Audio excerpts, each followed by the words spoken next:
All right, what's happening, everybody? Welcome to GSR Gonzo Sports Room or Gonzo Sports Room. No, I'm all messed up. Sorry.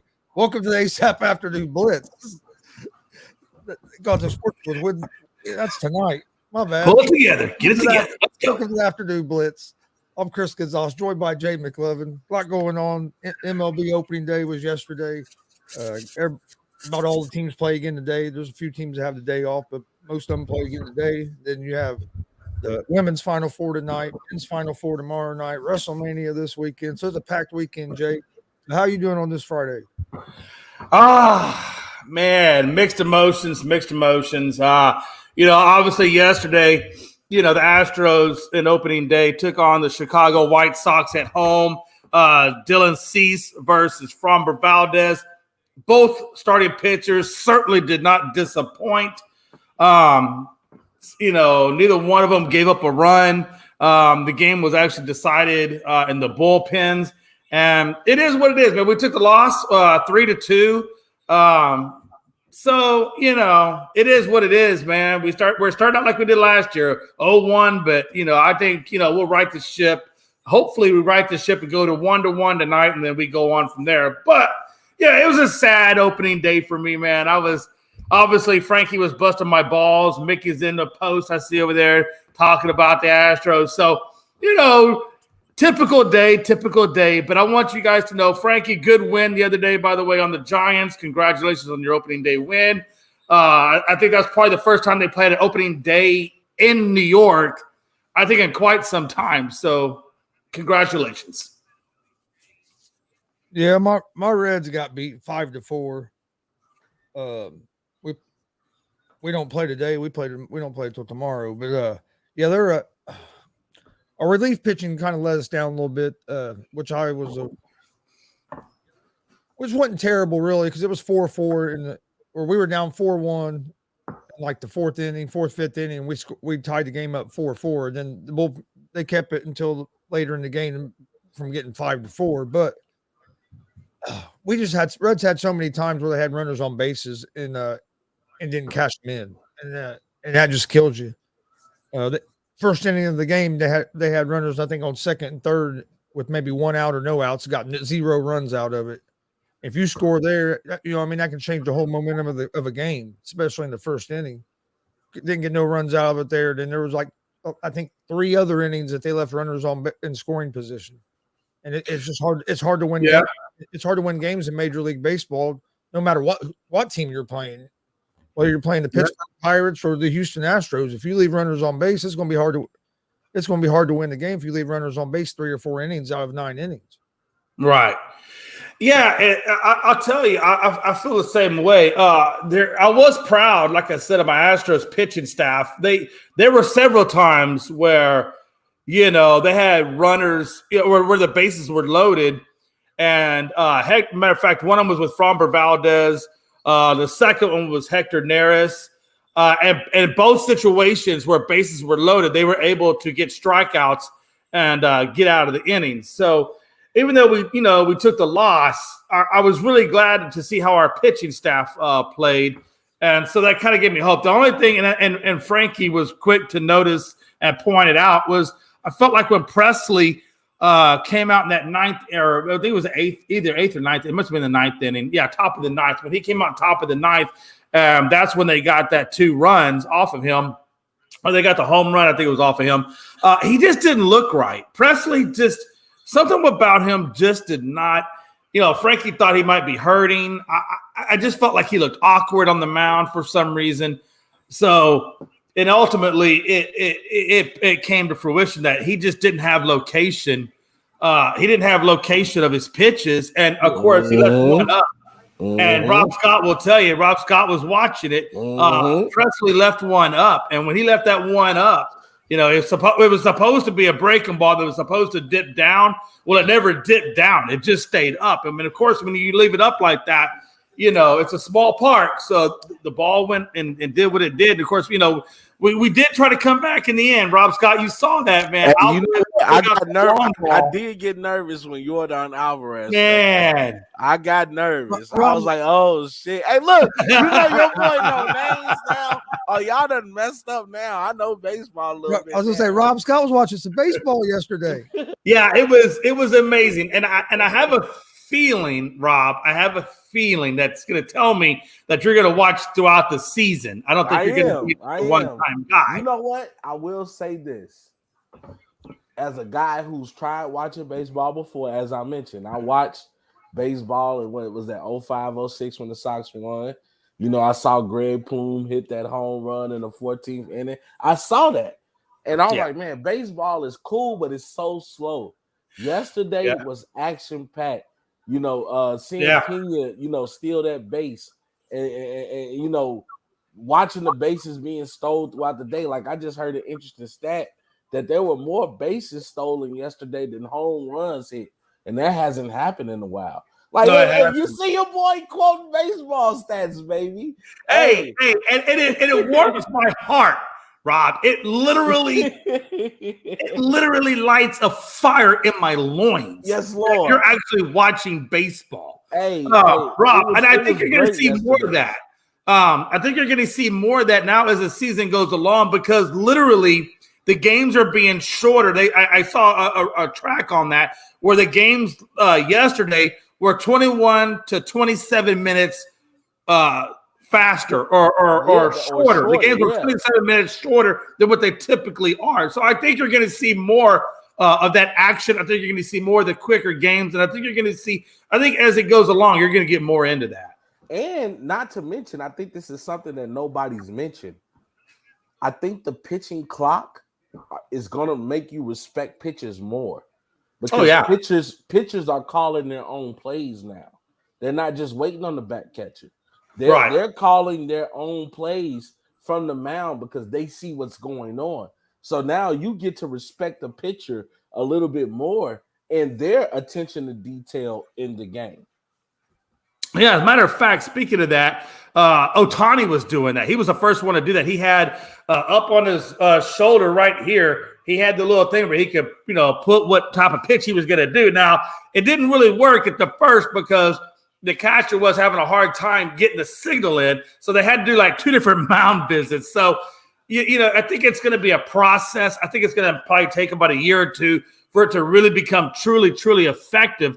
But going back to the base stealing, Rob, I think now because you only get 2 times, Rob, you only get 2 times to try to pick off a batter. So that's going to lead to more base stealing because then after that second attempt, the base runner literally can go out as far as I would say as far as he needs to get that early jump to get that quicker base steal. Yeah. So I'm telling you, I think you're going to see more number one of the base stealing because of that. You know, but to that point though, I think it's going to be interesting now to see the pitchers elevate their game to try to jump that.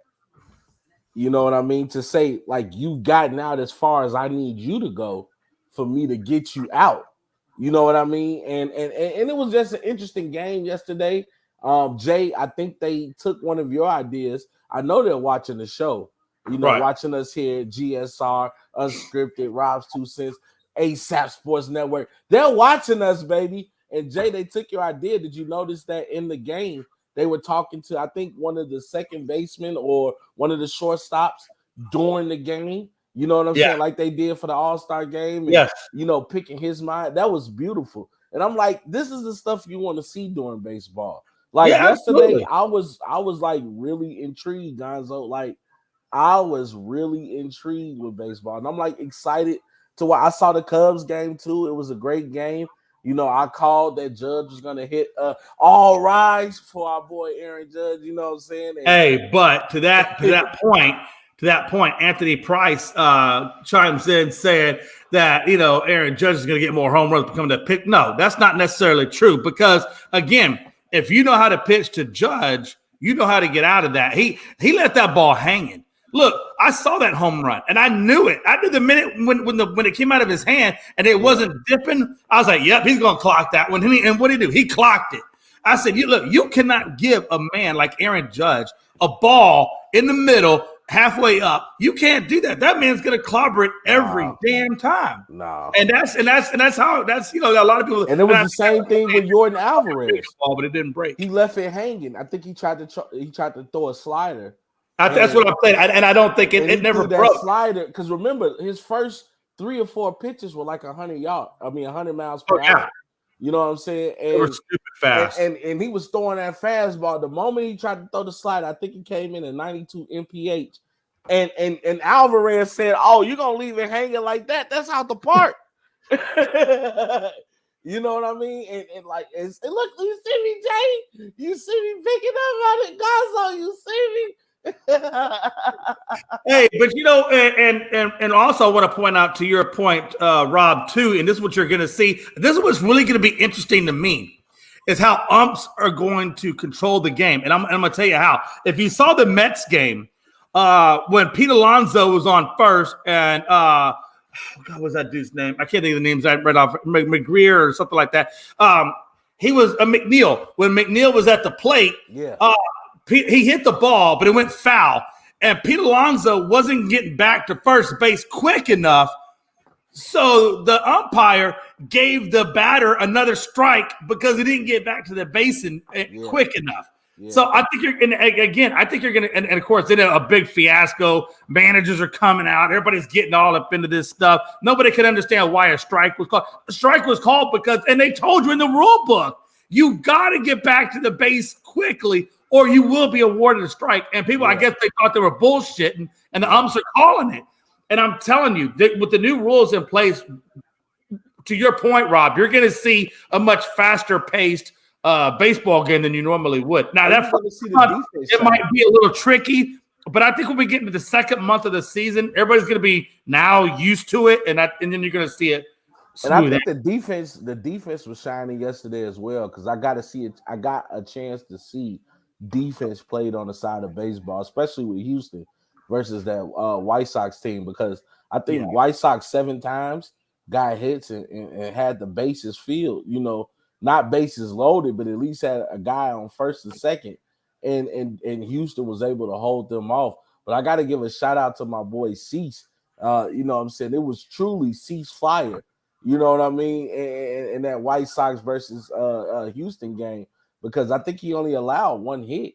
So, I mean, I think right now that to me, honestly, and I'm just a little biased, I'm gonna go again for the Sox to win tonight.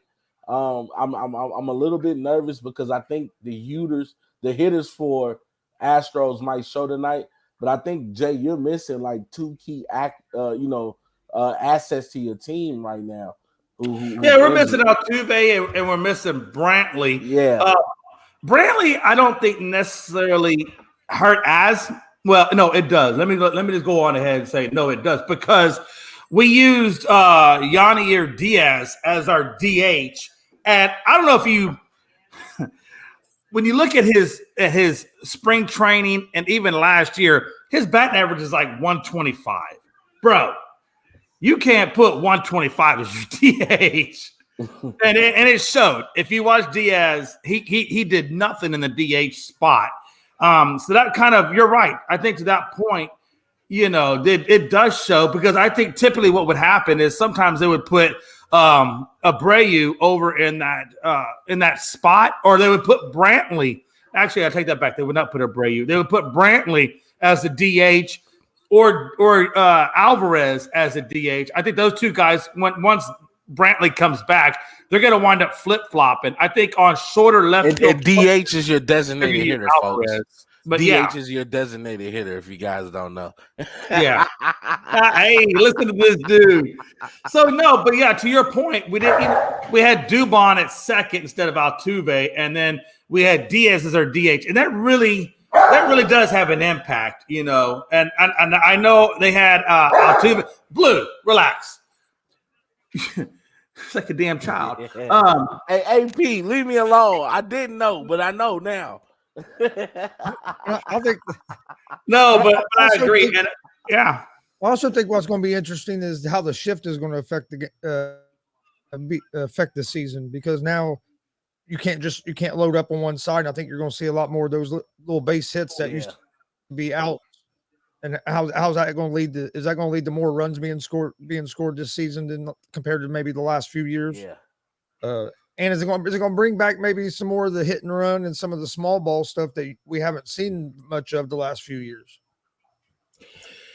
Yeah, I was really, I'm really hoping tonight Tucker has a bounce back. He came out real flat hitting last night, and that's Tucker's bread and butter. It's not so much the home run as it is the contact. He's a good contact hitter, and I really wanted to see that against the shift for Tucker to improve his batting average. And that really, he just came out flat, and I think that was another thing that hurt the Astros was. Tucker was just flat, and he didn't get the contact hitting at that spot in the rotation. So, yeah, you're going to see a lot of these things happen, I think, throughout the season, man. But I'm excited for it. You know what I'm interested to see? I'm interested to see the ratings of opening day, because I think just based off my Facebook, my Twitter, a lot of people were watching, and I saw some great reviews, much like my review. And I think my review of baseball is so adequate because I'm not a person that likes baseball. And I was actually interested in yesterday and slowly becoming a fan because I actually saw action. I saw action in baseball. And even though I'm not saying every game was a hitter, like for instance, hey, Chris, this has a lot to do with your sports betting show. I made a quick 4-leg parlay on basketball and baseball. And I thought that I cashed out early, and I'm glad I did because I had the Angels winning. And at the last second, I remember their trials and tribulations of last year. And just based off you guys who do such an excellent review of baseball. And I remember the Angels not being quite where they needed to be last year. And I cashed out early, and I'm glad I did because they end up losing. They did. I mean? It was the reliever.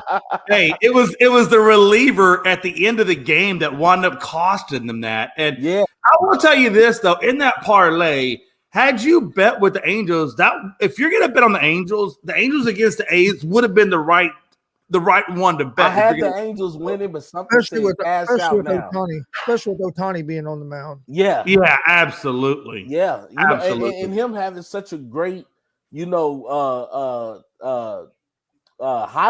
in the WBC in the World Baseball Classic. You know what I'm saying? And him taking Japan home against Mike Trout, right? You know what I mean? So he didn't pitch that, or he pitched a pretty good game last night too. It wasn't his fault they lost. Yeah, and I was nervous about the same thing in the Sox game because I'm like, okay, Cease got us there, and then we had that error with the back catcher, and they were able to score for Houston, and then my boy come out and he throws a home run to Alvarez, and I'm like, oh Lord Jesus, are we gonna really give up this great game after Cease got us here? And luckily our boy was able to close and get the strikeout, but it was like, man, like it was interesting yesterday. There was definitely drama, and I see now, oh my, it's so many stories now coming, because Jay brought up the point to Frankie. Houston started like this last year, but they end up winning the ship. So now it's like, okay, how important is it to opening day for Houston?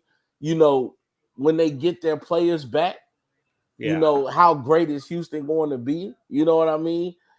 Can Aaron Judge continue the streak? Can the Angels get on track? Is the Sox or the Cubs going to come about? Can the Cincinnati Reds come back and do that thing? So there's so many storylines. The Cincinnati Reds aren't coming back. No, seriously, they already have a do not resuscitate. Now, come on now. No, it's true. Gonzo, literally, the sign on the door of the clubhouse of the Cincinnati Reds reads "Do not resuscitate." Hey Rob, let me tell you this about the Reds. Yesterday, in their starting lineup, I think there was 3 guys that were starters last season. Yeah. We have like a whole new roster, and then we're missing 2 of our veteran players, and Joey Votto and Nick Senzel right now. Yeah. They're on the IL, but they're right there yesterday. They lost 5-4, but they left too many runners in scoring position, kind of like what you were talking about during that White Sox and Astros game. Yeah, the Reds would get runners on second and third with 1 out or no outs, and didn't score. Yeah. They ended up with 4 runs, but they could have had 9 or 10 runs if they could have just got a base hit here and there when you have runners on base. But Yeah. cashed in. Yeah. And I worry about that with the White Sox because I think they were like 0-7. And for like the first 7 or 8 innings. And it's like you're getting guys in scoring position, especially that knucklehead play in like the 7th inning where he tries to run for a triple. And it's like, dude, just take the double and be cool. Like he tried to run for a triple and then he gets out. It's like, dude, come on, don't make these knucklehead plays. AP, I'm not gonna go that far because even though the Sox made knucklehead plays, they won yesterday. That should mean something. Hey, listen, I'll tell you. Hey, like I said, I watched that game yesterday, and the White Sox did, man. Tim Anderson, Grandal, they played really good. And in all honesty, your relief pitching did a really good job. I thought. I mean, they gave up the one to Alvarez, but I thought overall, he didn't let them. You could have very well. That error was on the pitcher. But that error was on the pitcher. Yeah, they gave up 2. Yeah, I'll tell you, man. Hey, Dylan Cease, I knew that game was going to be hard. I knew going into that game, and I told Frank, I said, man, they got Cease on the mound. I said, maybe if we get to that bullpen, that's going to be our best bet because I knew Cease was going to be hard. Look, that dude's not top 10 ace in the league for nothing. The dude has a 2.20 ERA last season. You don't have a 2.20 ERA if you're not something to be feared. And it really was the best, and he was striking people out. It wasn't like you guys, like I said, he only gave up 1 hit. I thought, like, for a second, I'm like, is he going for the no-hitter? And I think he probably could have maybe got it, but he was so deep into his pitch count by the time that 4th inning came around, I knew that wasn't going to happen. Yeah, but I think they said that was like the most pitching from like the first pitcher in a while for the White Sox. Like I think he went into like 6 innings, right? Yeah, I want to say it was right towards the start of the 7th. I mean, he was there for a hot minute. Yeah, and we needed every minute of it. Every pitch he threw, we needed it.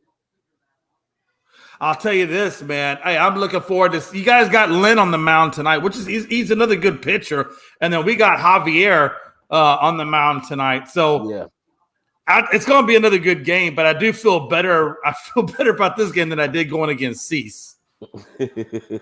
I'm telling you, that's ace. I knew that was going to be a tough. I told Frankie it was going to be a battle. I said, Frankie, I'm Scott. Hey, you hear me talk about baseball? I did. I did. Shout out to the Cubs too. Now I can't wait for this crosstown classic matchup, baby. Oh, it'll be nice this year. It'll be nice. I'm going to a baseball game, guys. I'm going to one this year. I'll go with you. Let's go, Mike. Man, listen, and Rob, we can do both. We can go to the Sox and the Cubs game. I'm with you. I love Wrigley Field. Wrigley Field. I'm telling you guys, if you never been to Chicago, like bar hopping in Wrigley is a Chicago tradition. Well, it is. It's like I said, it's still one of the oldest stadiums, left in baseball. Not just the stadium, because people don't realize that Chicago Wrigley is like its own little town, right? And like Wrigley, like everybody. Like I remember going to Wrigleyville for my guy's birthday. Like we took a party bus down there. And dude, like we had a time. Like I love Wrigley. I've been to Wrigley several times. Like I always have a great time in Wrigley. I've passed by Wrigley. I've never been in Wrigley, and I've always wanted to go to Wrigley, just because of the ivy, that grows on the wall. Like I said, it's one of the oldest stadiums out there. So I really wanted to see the old Yankee Stadium before they tore it down, but I didn't make that one. So my plan is when I get my RV, I'm gonna do a stadium tour, and I promise you, in my retirement, I will see every damn stadium out there. I promise you. Hey, come to Wrigley, man. We'll show you a good time. Now that I know. I know my brother Mike. I'm gonna have to hit him up next time I'm out there. Like, Mike, I'm in Wrigley. Come through. Man, I'll probably be there, man. I still work there. Oh, yes, Lord. That's my brother, y'all. I've met my brother through broadcasting. Oh, Hey, listen, Rob. You still got to pay for the beer. I can't get you no free beer at Wrigley, okay? I can get myself free being Wrigley, dude. I had security guards getting me through the back door, dude. You don't know my personality, dude. I get along with everybody. I'm a chameleon. I can go to corporate America and get along with them, and then go to the hood and get along with them. I'm a chameleon. Rob, are you saying you're one of those guys that would go to the bathroom or say, "Hey, excuse me, can I go to the bathroom in like a restricted area?" And then like you just kind of slide to the left and like, "Hey, did you see that guy that went?" No, I don't know. I ain't seen him since. Oh no, down there all of my chameleon stuff resolves non-homosexual activity. Oh, I'm not talking about that. I'm just saying. I get you. I can't move left to nobody in the bathroom. Boxes. I don't know what the fuck just happened. I can't move left to nobody in the bathroom. Like I need my elbow room. Oh, Lord. Yeah, honestly, it was. I've been to the White Sox Stadium, but I've never been to Wrigley yet. So I'm gonna try to get to Wrigley. Hopefully this summer. Really nice. Oh, you've been? How old? Let me ask you this: how old is the White Sox Stadium? Is that's Comiskey, right? Hey, wait, is it Comiskey? No, is that? Am I right? It's guaranteed. No, they built a new one. They built a new one. It's maybe 10, 15 years old.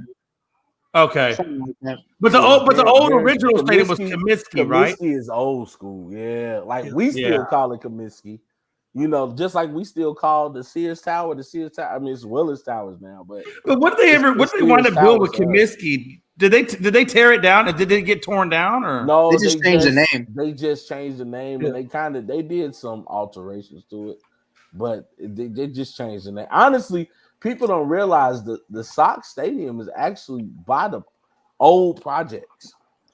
Yeah, it's right off the highway It's because right by where the projects used to be. That's how they did us in the South Side. Oh wow! But now they're in a new stadium. So what is Comiskey? It's still in the same location. Oh really? It's no longer projects there. They tore the projects down. So Comiskey's still there, but they just revamped everything around it. Yeah. Because like people don't realize, like the United Center is like the West Side is right there. Like if you're at the United Center, you're pretty much on the West Side of Chicago. That's how we work. Oh, okay. But there's a word for that, right? There's a word for what they did to Comiskey. It's called gentrification. Gentrification, yes, sir. Hey, baby. Listen, I'll never forget. Hey, when I lived in Washington, D.C., the same thing. Chicago is going through gentrification right now. You know, a lot of the projects are going down. A lot of people getting relocated to the suburbs. And, Rob, that's how it was in D.C. when they built the Washington Nationals. It's capitalism.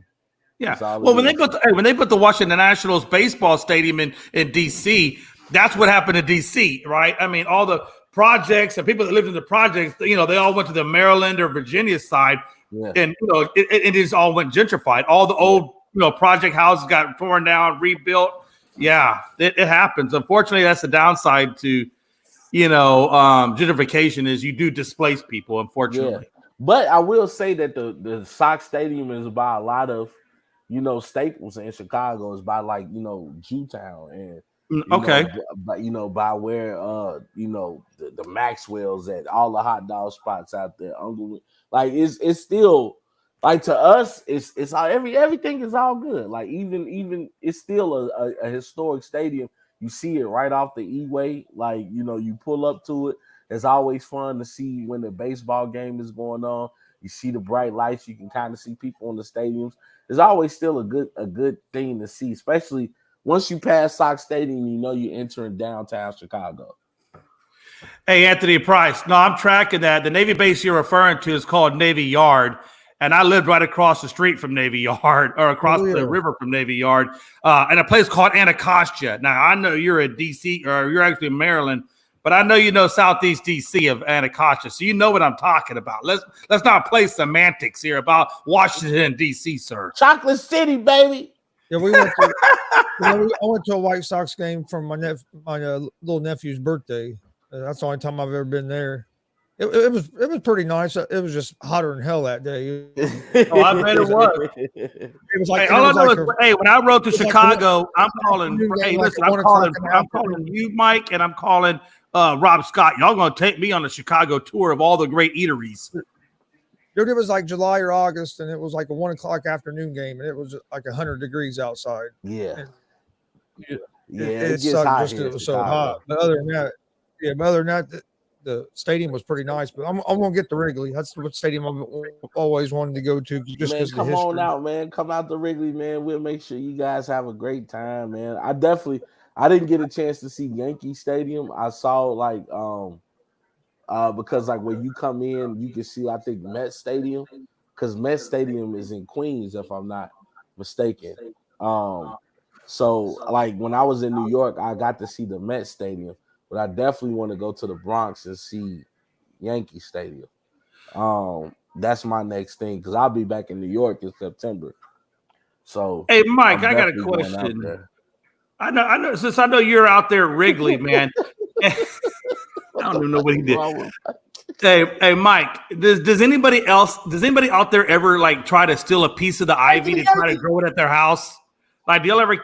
I can't imagine somebody pulls ivy off that wall and tries to grow it at their house. You get your ass beat. You pull that ivy off that wall. No one's doing that. I ain't gonna lie, man. I would try to do it and grow it at my house. No, don't do that. It's sacred ground, bro. But like, no, but because it could be sacred in my garden. I mean, look, man, it's some Wrigley like, Field dude, here. like I'm a Sox fan because I'm a South Sider, so like I'm as a Chicagoan, I understand.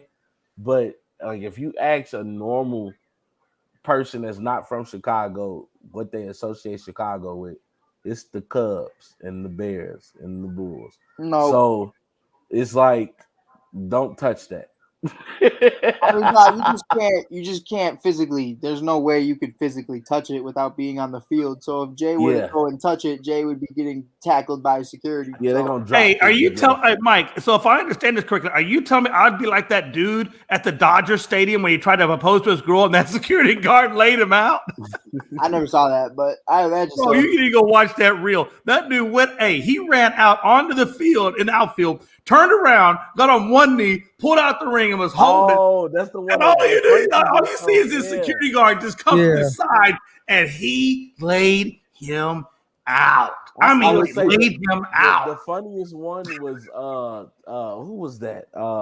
It's just like if you're at a wrestling show, you don't cross the guardrail. Yeah. You cross that guardrail, then wrestlers are gonna beat the holy crap out of you. It was like in football. Wow. What's that linebacker? Bobby Wagner? Like he laid out somebody. Bobby laid his ass out. Yeah, he did. He laid.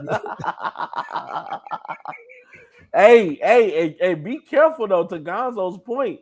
Because I remember somebody came in there and like touched Stone Cold. And like Triple H and the referee like jumped him in. Like the referee was stopping him, yo. Well, hey, remember when at the Hall of Fame when a fan tried to jump on stage at Bret Hart? Oh my God. They whooped the hell out that man. And all them wrestlers sitting in the front row beat the hell out of him. They beat the hell out of that man. You don't touch Bret Hart. What's wrong with you, boy? Even at independent shows, you don't. If you're a fan, you don't come across that guardrail. You come across that guardrail with these wrestlers like they ain't got them hands for real. Yeah, you're going. You go across that guardrail, you're going to get hit. Hey, that's what's supposed to happen. Because I'm telling you, when we make our appearances and we sitting at these games, come on, come in that camera if you want to.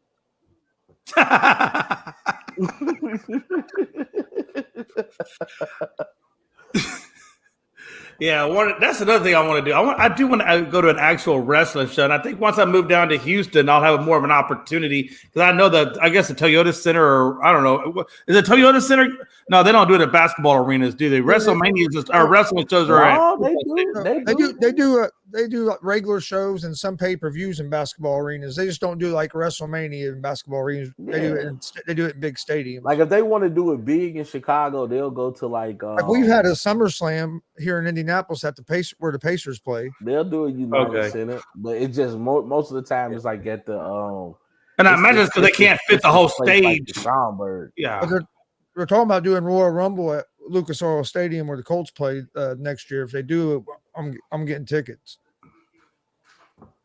Chris, I should get some tickets and come out there with you, bro. Yeah, if they do, I know me, my dad, my son are all going. Frankie, you're. What's up, bro? What's up, bro? Yo, what's up? Hey, yo, what up, Mike? Yo, how's it feel, bro? We all sitting back chilling undefeated. Undefeated. I'm a big winner. Big winner. We beat the champs. I got beat. We beat the champs. We like that's how you start off the year. Remember, it's a 4-game series. I get you. It's all right. It's all right. Jay, let him have one. This is his first year actually. Okay, loving I'm baseball. sorry. You know what? You're right. I'm rude.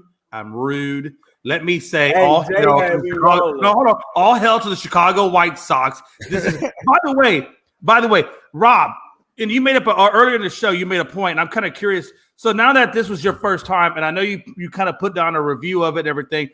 Do you think now? Do you think more people will start to gravitate towards baseball now that the new rules are in place? Like people like yourself that maybe hadn't watched it as much because of the slow pace. That don't mean shit. Rob just was lazy and didn't want to watch. I feel like Rob just watched it just because he's tired of us talking about baseball. And he just sits quietly. You know what, Frankie? You like 25% right. Rob wants to improve and expand his. It was, podcast. you know what? It is because, and honestly, too, I think enough people don't talk about baseball, and this is a point that I want to bring up. Like when I watch Undisputed First Take, they only talk about baseball when baseball is popping, when there's a story going around. But It's like true. you guys talk about baseball and you made it exciting. So even when I would get quiet, I'm still listening to you. And I'm like, oh, you know, there is a lot of drama in baseball. And you guys made me want to watch it. And it just was an added bonus that yesterday with the different rules, and I can tell not every player, even though they experienced it through spring training, they're still getting used to it. You know what I mean? Yeah. With And the- Rob, with the- Rob, you know what? You know what I love that you kept it a bean? Yeah. You hold dudes accountable. Yeah. Because I was watching First Take after the World Baseball Classic. Yeah. And this man I think it was Mad Dog, sat up there and said there was nothing special about Ohtani striking out Mike Trout because all Mike Trout does is strike out. And it was the craziest thing I think I've ever heard on live TV because it's basically like saying all Tom Brady does is throw interceptions. Like you literally picked the worst person in the world to talk shit on. And it just didn't equivalent to anything that I've ever heard anybody say ever. I've heard baseball podcasts from 15-year-olds that are better than anything ESPN puts out. So, I mean, it's just that's the product, you know, and you can't expect people to be into it if the top heads aren't into it. And I think that's something right. that they don't do well at. Because they definitely do not talk about baseball or even baseball players, you know, like they do the NBA or the NFL. I mean, only time they talk baseball is when it's usually something negative. If something bad happens in baseball, then they'll talk about baseball all the time on like ESPN. But if it's just something regular in baseball, like you guys are saying, they don't. Mm-hmm. And even the other big sports networks don't either. Fox Sports don't talk a whole lot of baseball other than like their actual baseball show, but like they're on their. Yeah, and Gonzo, I pulled this one up earlier. The one time they do talk about things that this one pissed me off the most was, you know, Stephen A. Smith says that, you know, it's a bad thing that Shohei Ohtani can be the face of baseball because he doesn't know English and all this other stuff that went into that. And it's like, bro, you look at half of the guys in basketball, Giannis Antetokounmpo, all these other guys, Luka, who are all foreigners, and you don't have any problem with that. So I just think, you know, they literally do zero homework on anything they talk about. And I think it's really crazy to me that, you know, they even allow those segments to even happen. I would rather you not talk about it at all than talk about it for 5 minutes and be completely wrong on everything you say. Yeah. Oh, yeah. Huh? Oh, yeah. Oh, okay. Hey, yo, listen. So I heard you guys talking about wrestling a little while ago and, you know, where they're going. Chris said the Colts or the Royal Rumble might end up being at Colts Stadium. Next year's WrestleMania it's really going to be in Philly next year, and it's not that far for me. So I'm looking at WrestleMania tickets next year, boys. Huh. I don't know how Philadelphia feels about New York people coming down there, but okay. Does it really matter? I mean, it really don't matter. I'm just that. I wonder how long it's matter when they're chasing you like that scene in Rocky where all the kids are just chasing them down the street. Oh, That's yeah. how it's going to be. And you know what I'm going to do? I'm going to go to their best local Philly cheesesteak spot. and I'm gonna sit there. I'm gonna order a cheesesteak. I'm gonna eat half my sub, and then the other half I'm just gonna throw it at the fucking kid that's chasing me. Hey, question. WrestleMania, do they do it in stadiums that are open air that don't have a roof and stuff like that? Do they do Yeah. them in those as well? Oh yeah, they've done Yeah. that. Man, I went to Sorry, guys, WrestleMania I at take a phone call. You're good. I went to WrestleMania at MetLife Stadium. They don't have a roof there.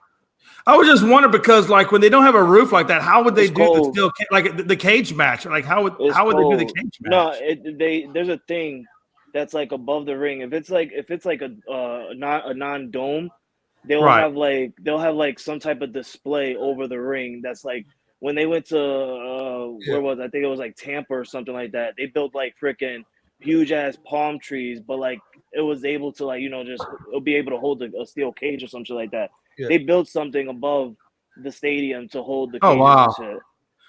I can't imagine how much money they'll build must support spend to go to structures these over. cages. Yeah, they'll build support structures over the ring. I believe even when they're in Saudi Arabia, not all the time they have a roof in like Yeah. Jeddah. Yeah. I would love to know like how much these setups, like you said, they got to build all these things. Like how much of their stages? Their stages got to be massive amounts of money every time they go place to place. Oh yeah, But with it WWE, it balances don't matter. itself out. As a guy that works in the trade show industry, trust me, when you're paying for labor and things like that, when you're packaging a deal, you still got to account in, pay-per-view buys, ticket sales, Merchandise VIP, sales. merch sales, as Frankie just mentioned. Like, there's a lot of things that counter that price. So, like, in the long run, absolutely. the wrestler's safety is the most important thing. And to go on what Rob said, like they waste a lot of money, Jay, to build those structures and to make it look good. Like I sent you guys the new WrestleMania stage. Like they did the setup this year, and it's all set That up. Hollywood is incredible. Yeah, it's actually very cool. And it's crazy. I think the side ones are pretty cool, showing the characters and stuff like that, and then they like changing screens and everything. I think that's pretty cool. Yeah. But like what Rob said, like you can WWE can waste a lot of money on building the structures and stuff and creating the structures and the designs and everything like that. But they're like Rob said, they're gonna make it back on everything. Ticket price, VIP seats, merch sales, buying drinks and everything like that. Like they make the money back out of that, and it's not cheap either. Like when I went to WrestleMania, I just to get a WrestleMania cup. You get a free drink with it when you buy your WrestleMania cup, but the WrestleMania cup alone is about almost $20. Yeah. Yeah. And not to mention, once you have a lot of this stuff, I'm pretty sure WWE has the money, but they have a warehouse, and a lot of this stuff is kept. So a lot of times you only got to spend money on it once, And and another you just thing break it out the warehouse again to rebuild it. Yeah. And another thing that they do, Jay, is like at WrestleManias, Royal Rumble, SummerSlams, at the pay-per-views, the floor seats, they're special chairs that have like that year's pay-per-view logo on it. Yeah. And you pay like whatever you pay for your floor seat, you get to take that chair home with you. Yeah. Oh, so when you're buying that ticket for the floor seat, the chair comes with it. Yeah. Look, I have a Royal Rumble one right here. Oh, check you out, man. I follow. And this one is signed by Edge and Jim Ross. And Chris can go sell that. Man, don't ever let me find out the address of where you live, because that chair's gonna disappear quick. Ain't nobody gonna touch Chris. Follow. Guess what? I'm kidding. And we ain't worried about it. I follow this guy on there's this guy I follow on Instagram and Twitter, and he's a constant WWE fan, and Chris knows who he is. Rob Scott knows who he is. We don't know him personally, but we know who he is. And he goes by the name of Green Shirt Guy. Yeah. He's always in the front row. He's always literally in the same spot. Wears the green shirt every time. That's how Jay, tomorrow night at WrestleMania, what I want you to do, and listen to me right now, Green Shirt Guy, as soon as WrestleMania starts, look at the very front, in front of the camera. He's going to be right in front of the camera in the front row. He's going to be sitting down wearing a beige hat and a green shirt. This guy goes to every premium live event you can even think of. He's gonna be there. He's even in AEW. This man literally is at every seat, and it's really mind blowing to me because this man was at Friday Night SmackDown last week. He was on Monday Night Raw this week. He's gonna be on SmackDown tonight, and then he's gonna have the same seats again tomorrow and Sunday for WrestleMania. Where the hell is this guy getting his money Portland from? Trailblazers fan. It's insane that this guy got so much money to get the same seat. And when I followed him, he has been to so many events that he has, like Chris just showed, he has so many chairs. The recent chair that he got was for Raw 30, and it says Monday Night Raw with the 3 red X's on it. I think that was pretty cool. I want to be at his type of level, bro. I need to get those type of like. And he was at this past Monday's Monday Night Raw. Yeah. Like he was And on Monday Night AP. Raw. He was on last week's SmackDown. He'll probably be there both nights of WrestleMania. Yeah. And AP, like when you get to like that status, like trust me, WWE or whatever company you're visiting like that, they'll get wind of that and they'll just start hooking you up. Yeah, they hook you up. There's a They'll guy hook also you up. Like, dude, you showed us Brock this much Lesnar love, guy. we'll hook you up. Like that Brock Lesnar guy, they be hooking him up. He's not like the green shirt guy when he's in every like premium live event and stuff. But like when Brock Lesnar's like gone for a while and then he comes back, you'll see the Brock Lesnar guy there wearing that little shirt that he had when Brock Lesnar came out back from being in the UFC and he took out John Cena. Yeah. Now I know I talked about baseball. I hope I satisfied you. When are we gonna talk about some basketball, baby?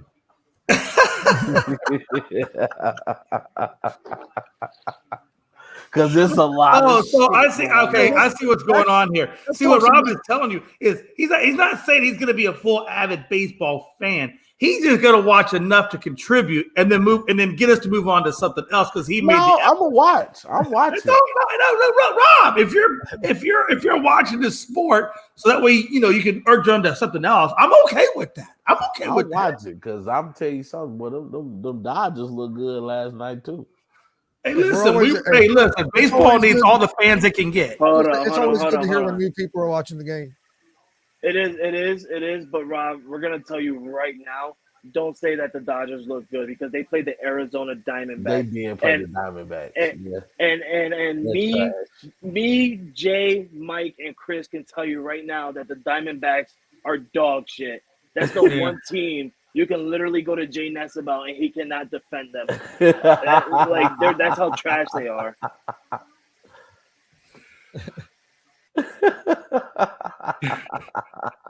But yeah, we could talk about basketball because I heard somebody on the show this morning say that the Lakers were the favorite to win the West. Oh, they tripping. Oh, you tripping. You tripping. Yeah, don't get me wrong. Yeah, the Lakers is the favorite. Well, I'll tell you what, Rob. I bet you I know something. He had the Memphis Grizzlies in second. And then he had the Phoenix Suns as the third favorite. Them were his top 3 teams with the best chances to win the West. It's definitely not Golden State because they can't even win a road game. So, I mean, hey, you guys laugh, but that's the one important thing in the playoffs. If you can't win a road game in the regular season, you can't win a road game in the playoffs. I'm just saying, I heard this somewhere before where people were like, the Warriors not the favorite. Bro, I heard it last year. We said that last year. But this is a whole different year where they're not good on the road. They're still in the playoffs. They're still in the playoffs. Hold on, before you guys try and go off on me. For one, Rob, you said it yourself. When every time the Golden State Warriors lose, what's your biggest thing? Well, the Warriors haven't been healthy all year. No Andrew Wiggins, no this. I don't want to hear that shit. If you're gonna sit there and say, "Oh, well, the Warriors are gonna, they're gonna win it," then don't come out the next day saying, "Well, they didn't. They weren't healthy all year." I don't want to hear that. They haven't. I don't want to hear that. They about to get healthy at the right time. Be real. They about to get healthy at the right time. Oh, that's be real. Be a real NBA fan, not a Warriors guy, not a Chicago Bull fan. Be an NBA fan right now and realize if they do not have a good road record in the regular season, what makes you think they're gonna have a good road record in the playoffs? Because all they got to do is beat you one time at home. Because Boston was the worst. All they have to do is beat you one time at home. I think they got the best. They got the best home record in the league, don't they? No. Who has a better home record than the Warriors? I don't know, and I know it's not the Warriors. So you telling me they only got to beat you one time at home, bro? Oh Lord Jesus! I don't have to. I said what I had to say. If they cannot win on the road, they are not going to win in the playoffs. which is why everybody on ESPN and First Take, everywhere in the sports world, they're looking at the Warriors. Yeah, they're going out and saying, you know, the Warriors are this and the Warriors are that. But realistically, nobody's saying and putting the Warriors as the top favorite. You want to know why? Because Why? they can't win on the road. So Frankie, I know you're not saying that makes the Lakers the favorite. The Lakers are my favorite, and I told Jay this before. They're not my favorite. They're not my favorite. And I told Jay this before. I don't mind. Who's your favorite? Kevin Durant Hell and no. the Watch him Phoenix out. Suns? Oh, hey, he loves Kevin Durant. Oh, that's Kevin Durant Frankie's so boy. much. I love Kevin Durant so much. My heart fills up with joy when I see his ankle get broken. Listen, Lord Jesus. I got the Denver Nuggets as favorite in the West. What? Yes, bro. Did you just see what happened last night? It don't Without matter. joking, they It look don't completely matter. lost. Exactly. You just said it. You just fucking said it. Without You better hope Joker. Joker is Come on, healthy bro. for the playoffs. Hey, look. Let's not worry about Denver. Did You better hope Joker did can anybody catch that Bucks game with the Celtics? Oh You my better hope land! Joker can play And Giannis 48 played. minutes. Oh my God. No, seriously, did you watch that 140-99 Drummond and Giannis played? I want everybody who says Giannis is the MVP. Y'all need to go watch that game. Put it aside and let's talk about the real MVP. You said Drummond? Drummond's not on Milwaukee. Kind of bull. No, I said Giannis. You said Drummond and then you said Giannis. I don't think I said Drummond, but anyway, you know. Hey, look, the point is, you saw the damn game. He said that the Celtics put a Drummond on Giannis in the books. Yeah. You know, Jay got that southern accent. I mean, we can't normally understand what he said. I don't know what the hell that even means. I honestly thought he said Drummond and Giannis. I'm like, kicked wait, their ass. Drummond, he's on Chicago. Put a drumming on me. Put a drumming on your ass. All right, maybe you'll probably prefer his ass whooping. He put an ass whooping on the Bucks. That still sounds too Illinois for me. Yeah, but you know what's funny? You know what's funny? I mean, the Celtics are doing their thing, and they did what they had to do against the Bucks. I still don't think that they're favorites to go to the NBA Finals or even win it. And everybody keeps saying, well, look, this is why I say the Celtics are going to win. I bet you guys said that last year, and what happened? Okay. You know, I didn't see that game, but I will tell you, hey, that score was 75-47 at the half. I can only imagine half of that damn arena was it in? I don't know if it was in Milwaukee. I think it might have been in Boston, but bro, 75-47 was the score at the half. Lord sweet Milwaukee. Yeah, I just checked. Was it in Milwaukee? Yeah. Then you know them by halftime. Them people were leaving the seats. I wasn't leaving. I wouldn't be leaving the seats. I'll just go to the freaking bar and get some drinks and be upset. Or not at the prices. You might pull out your own flask and pour your private reserve drink at your seat. I'm drunk right now. Jay's like, fuck this. We're taking the party to the parking lot.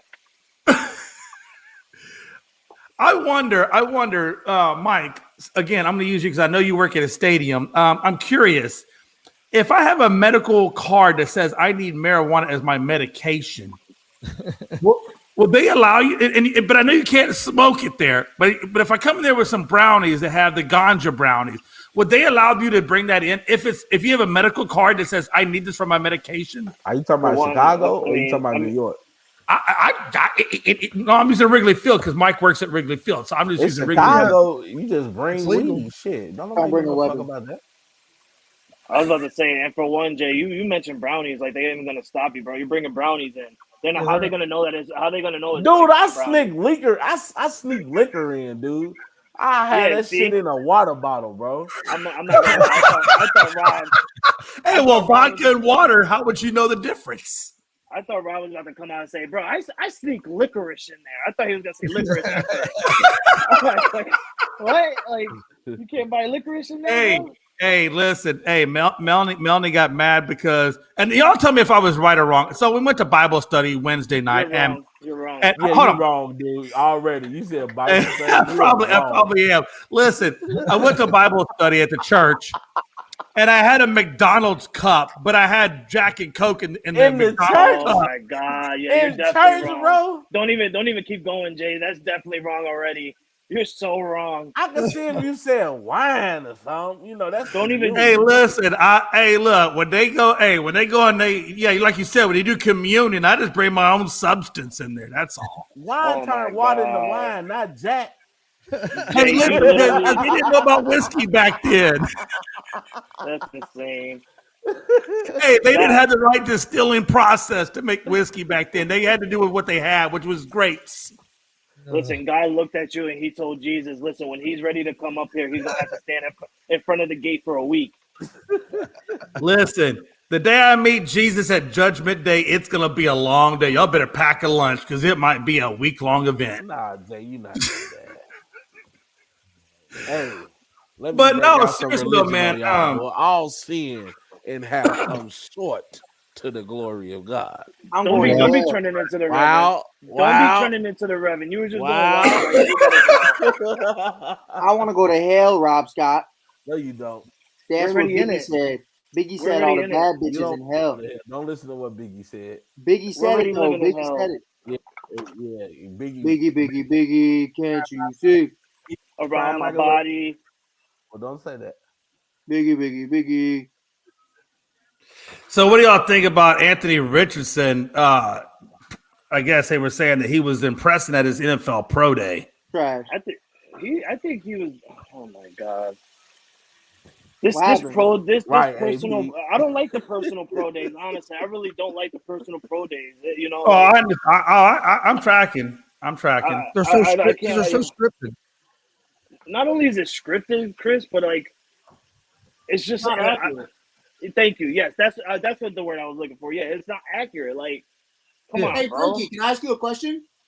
Go ahead, bro. Would you be able to throw a football if nobody was defending a wide receiver too? Absolutely. Oh, that's I'm crazy, throwing bro. bombs. I'm Can you throwing throw bombs. 73 yards to somebody that's not even there? Can I ask you a question?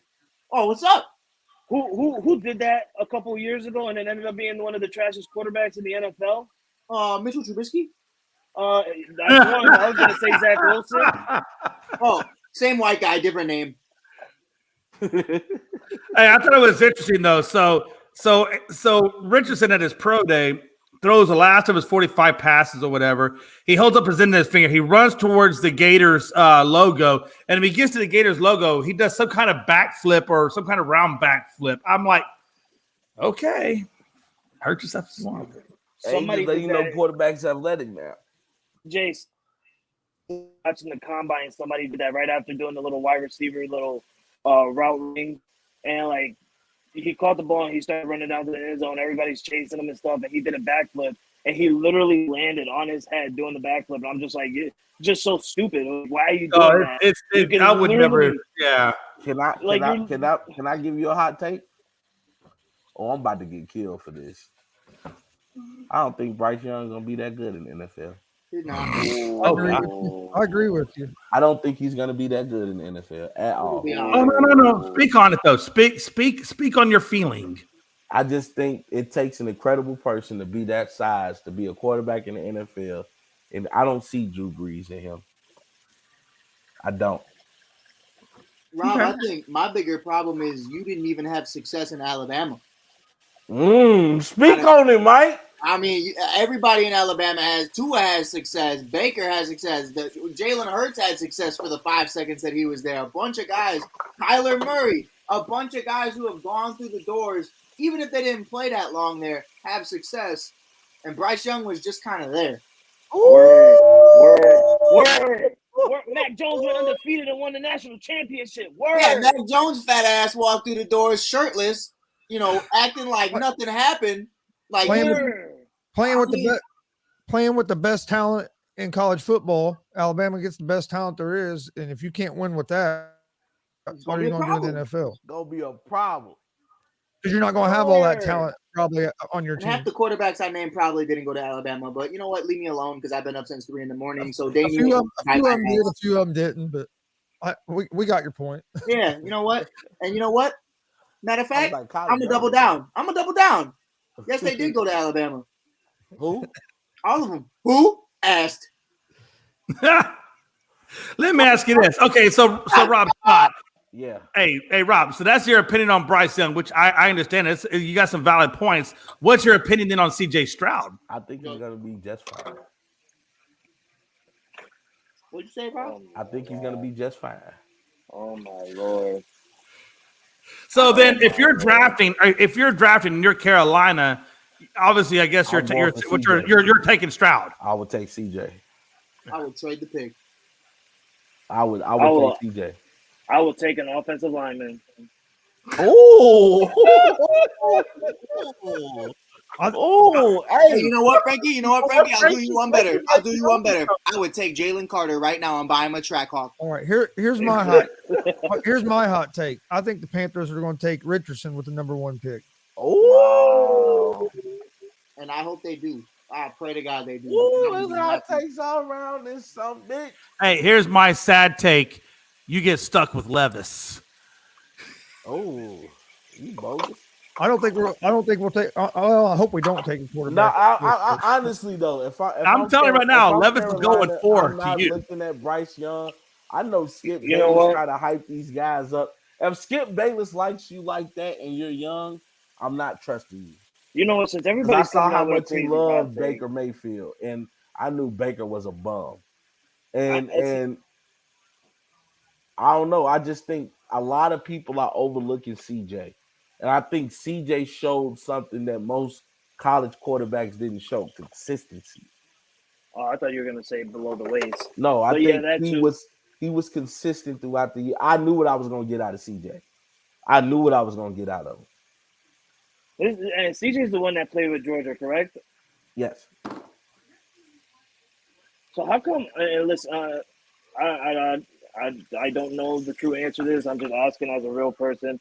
Why isn't anybody talking about Max this way? I mean, I understand he had a real bad national championship and all, but he I've did been something telling you how much I love absolutely. Max Dugan. I know you have, yeah. No, I know you have because you've been riding with TCU for a while last year, right next to Texas and stuff like that. But like, I don't understand why everybody in the NFL is not talking about Max the way he should be talked about. This is a kid who took literally TCU from being a non-known team to being a name-known team now, and taking them to the national championship. You know, beating Ohio State and all that. Yes, he had a really terrible national championship against some really good Georgia Bulldogs. Yeah. I mean, we expected a close game, but not the game that we got. But still, the man, you know, I feel like he still is a really good talent quarterback, and we should be talking, or the NFL should be talking about him more, you know, than mostly anybody else. I think that's a hot take. That's it is a hot take, and I got another hot take. Hey, no, it's right in line with what Frankie's saying about Max Duggan. I'm gonna continue that. If y'all watched the Big 12 championship, even though TCU lost it, if you watched what Duggan did that fourth quarter and the amount of veracity that he did to take his team up and down the field, the dude had blood coming out of pretty much every part of his body, exasperated, taking oxygen, comes back, does a 2-point, gets a 2-point after the long field goal that he did, or touchdown he had just got. I mean, this dude has no quit in him. He's all fight. He's all heart. He's all everything that you want in your core competitiveness, right? And the guy, I'm telling you, man, I think he's going to wind up going probably second round, maybe even third round. But and I'm really hoping the Cowboys pick him up because I know Jerry Jones likes him. He's a Texas kid, but we'll see what happens. But yeah, like Frankie said, man, people should be talking about this guy a lot more than what they are.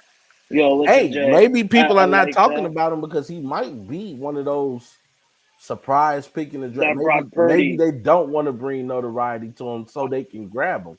Because if I'm a Dallas Cowboys person, maybe I'm looking at him. Right. I think the reason he don't get talked about too is because it was just that 1 year. I think that kind of hurts where he don't have the other years of college where he was at that high level, where last year was kind of his breakout year. So I just think some of it could be experience. Oh, but we're going to talk about CJ. I understand that, but if I'm the Cowboys, I'm looking at the quarterback. I think he should go with like the second or third round. But I kind of agree with what Jay was saying. He probably isn't going to go to later in the draft, which is a shame. But let's go ahead. Let's go ahead and talk about C.J. Stroud, a guy who's like literally almost 30 years old, playing against kids that are younger than him. Him already knowing the game and knowing playbooks and stuff like that. Literally, the man's been in college for like 8 freaking years. I'm over here asking people, what is he going for? Is he becoming a doctor or some shit? Like, come on, man. Like, the hell with CJ Stroud. I understand. 21 But years old. and like How old I is don't know he, if Mike? y'all. He's 21. Yeah. He's Yeah. 21. He's 21 with an age limit of 28 knees. Shut up. And I don't understand why people are putting, or why I've seen a lot of mock drafts that have Levis even going. And I'm going back to him, but real quick, is I don't understand why he's not in the second round. Because if you look at him, he did what, 2 years at Penn State as a backup. Then he goes to the transfer portal to Kentucky. Takes the next 2 years, has 25 interceptions over the 2 years at Kentucky. It does a terrible, terrible interview. Bombs this whole interview at the combine. And yet, and then of course, a couple of GMs have said that Levis is arrogant, that he feels entitled, and that he has bizarre answers to most of their questions. And yet, this guy is still somehow or another in the top round of the mock. And you got Duggan going second and third. I'll never understand the process of how people can rank him so high when he has all these issues. You know who you just reminded me of by saying all that about Levis? That reminds me, literally, and you guys can disagree or agree, but that kind of reminds me of Johnny Manziel. Yeah. Levis kind of reminds me of Johnny. I think Manziel just had a lot of hype around him. I mean, obviously, when he put the flag at the O at Ohio, that even made his hype even more. Excuse me. I'm getting my quarterbacks confused now. I'm bleeding over. What the hell? Yeah, I'm bleeding over into Baker. I apologize, but Johnny, you still, man. There was a lot of hype. I mean, calling him Johnny Football. I mean, that's already hyping him. The man literally showed what he was really going for when he came out and got selected by the Browns. He came out onto the stage and he was doing the money signal. Are y'all talking about Johnny Manziel? Yeah, that's basically what he was focused on, was making money. That's all he wanted to do. Well, hell, He nobody reminded me of a Jersey Shore money, reject. I got to be honest. He was like a Jersey Shore extra. But he was extra about it. Yeah, he was definitely extra about it, saying like, you're going to pay me because I'm this number one guy. And then I wound up finding myself in the CFL and God knows wherever else. I mean, arena football. And he playing some that fan-controlled football or whatever? Man, I think what happened, I feel like what went wrong with Johnny was he rushed himself to go get drafted in the NFL. He literally had a good freshman year and decided, well, I had such a great freshman year, I'm going to declare myself into the NFL. If he would have actually stood with Oklahoma and played 4 years there and developed his playing skills a little bit more and developed his character a little bit more, I feel like he would have had a different NFL career. But because he was so young and decided to go get drafted quickly, he just had too much in his head. And when you're really that young and you're making big contract money in the NFL, that's the one thing you're going to be focused on is money. Yeah, We're just not going to talk about that this man did drugs and got drunk before every game. Right. Pretty much. Hey, hold on. And quiet is kept, though. That's the reason why Cleveland Brown forced the quarterback market to go so high, because they were trying to make up their mistakes from Johnny Manziel and Baker Mayfield. So now it's like I'm forced to pay Deshaun Watson $230 guaranteed dollars just to bring a face here that's been consistent in the NFL, regardless of what he was going through. We need something to change the narrative here in Cleveland. And now that's why you see Lamar Jackson going through this debacle of like, why did this cat get so much money and I can't? Hey, he just hit the market at the right time, sir. I think, and the only thing to Anthony Price I want to say about Hooker is, yeah, he's extremely athletic. Don't get what about Hooker is with Tennessee, right? Hooker's right. Yeah, but I don't see him as being pro day ready either. And Tennessee does. I mean, outside of Peyton Manning, really doesn't have a program that builds pro-ready quarterbacks. I'd rather Colts take Hooker than Levis. Hendon Hooker was a first-round talent. Oh yeah, no, I agree with the Hooker versus Levis. If you're looking at, if you don't take Levis at 4, I'd rather you take Hooker. Hooker's just not going in the first round because he tore his ACL at the end of the year. That's the only reason. Yeah, I agree with that. Well, but who would be the odd man out? Because you got to imagine Hooker's probably better than Levis. Richardson just has a great arm. Hooker would have been top 3 if top 3 is better than Richardson and Levis. Yeah, he'd been probably third behind Young and Stroud, which I would take Hooker over Young myself. I think CJ Stroud is going to be the best quarterback coming out of that class. I think you're the best quarterback coming out of that. I think you're the best quarterback. So let me ask you No, this, I do. I think Chris. the Panthers are going to take Richardson at 1. Chris, let me ask you this, because you just say you have a Hooker rather than Levis or Richardson. So if Mike's saying he's not going to go first round because he tore his ACL late in the season and stuff, do you feel that you guys could draft Hooker at number 4, and then just wait until he's 100%, go another year, waiting, and just have Gardner Minshew be your starter for the season, and then next year when he's Hooker's 100% and ready to go, that's when you do the quarterback switch and you have Hooker be your starter?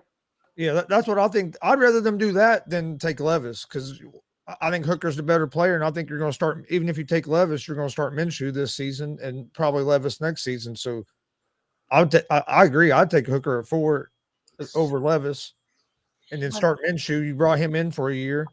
Gardner. Worst thing that can happen is you suck really bad and you get a top pick next year, and you could always maybe get a Caleb Williams or a Drake May. Why don't you just trade for Lamar, Dante? If you didn't have to give up the 2 first-round picks and then pay the man $200-something million guaranteed, I wouldn't be against it. But I don't like giving up the 2 first-round picks. Scare money don't make no money. Yeah, but what? If I'm the Colts, I'll wait until he's a free agent. You'll have to trade for him and then go after him. Scare money over here, man. Scare money. Why don't the Bears go get Lamar? They got money. I got a healthy version of Lamar right now. And he's younger, too. And you know what? He talk better. I don't know what the fuck Lamar says 90% of the time.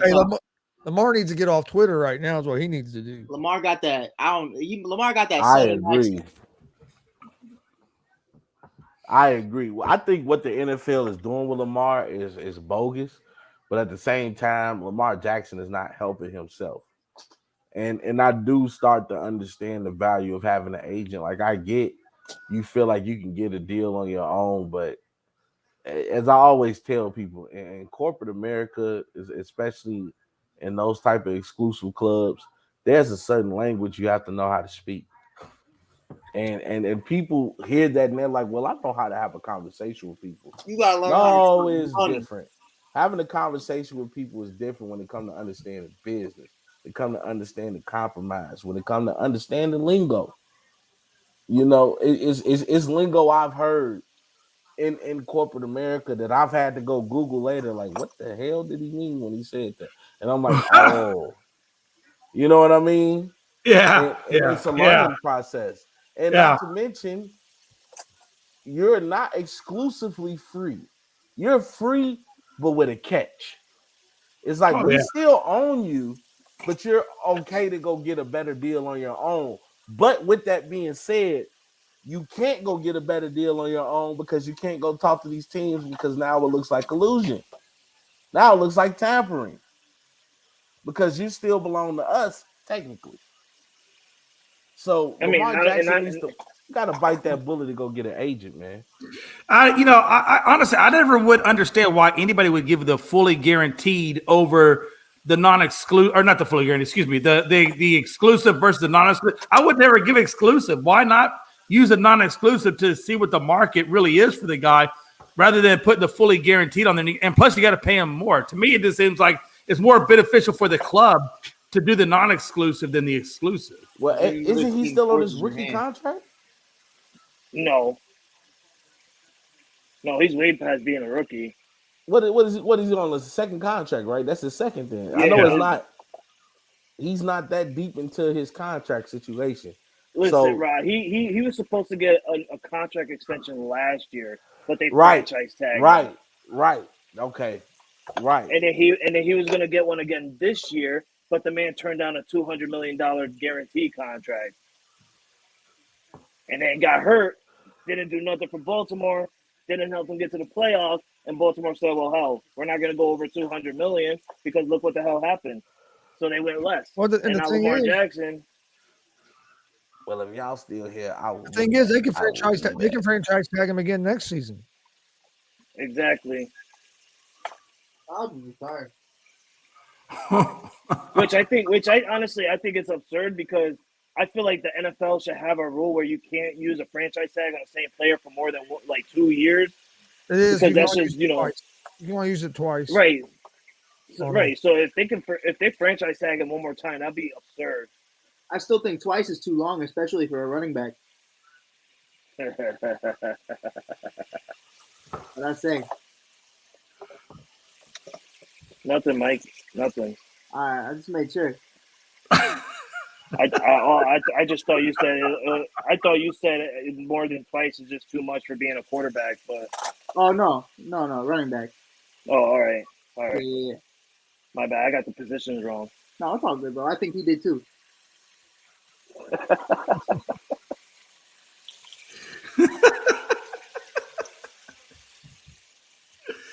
Man, oh man, oh man. What a time. What a time to be alive, man. Jeez. Seriously, what a time to be alive. Houston Astros are 0-1. Yeah. And You're the, all and the one. only and the only reason I say that, Jay, is because you guys literally y'all had 10 straight opening days where y'all won. So this was a snap the thing that got snapped for you guys. 10 straight wins on opening day, no longer active.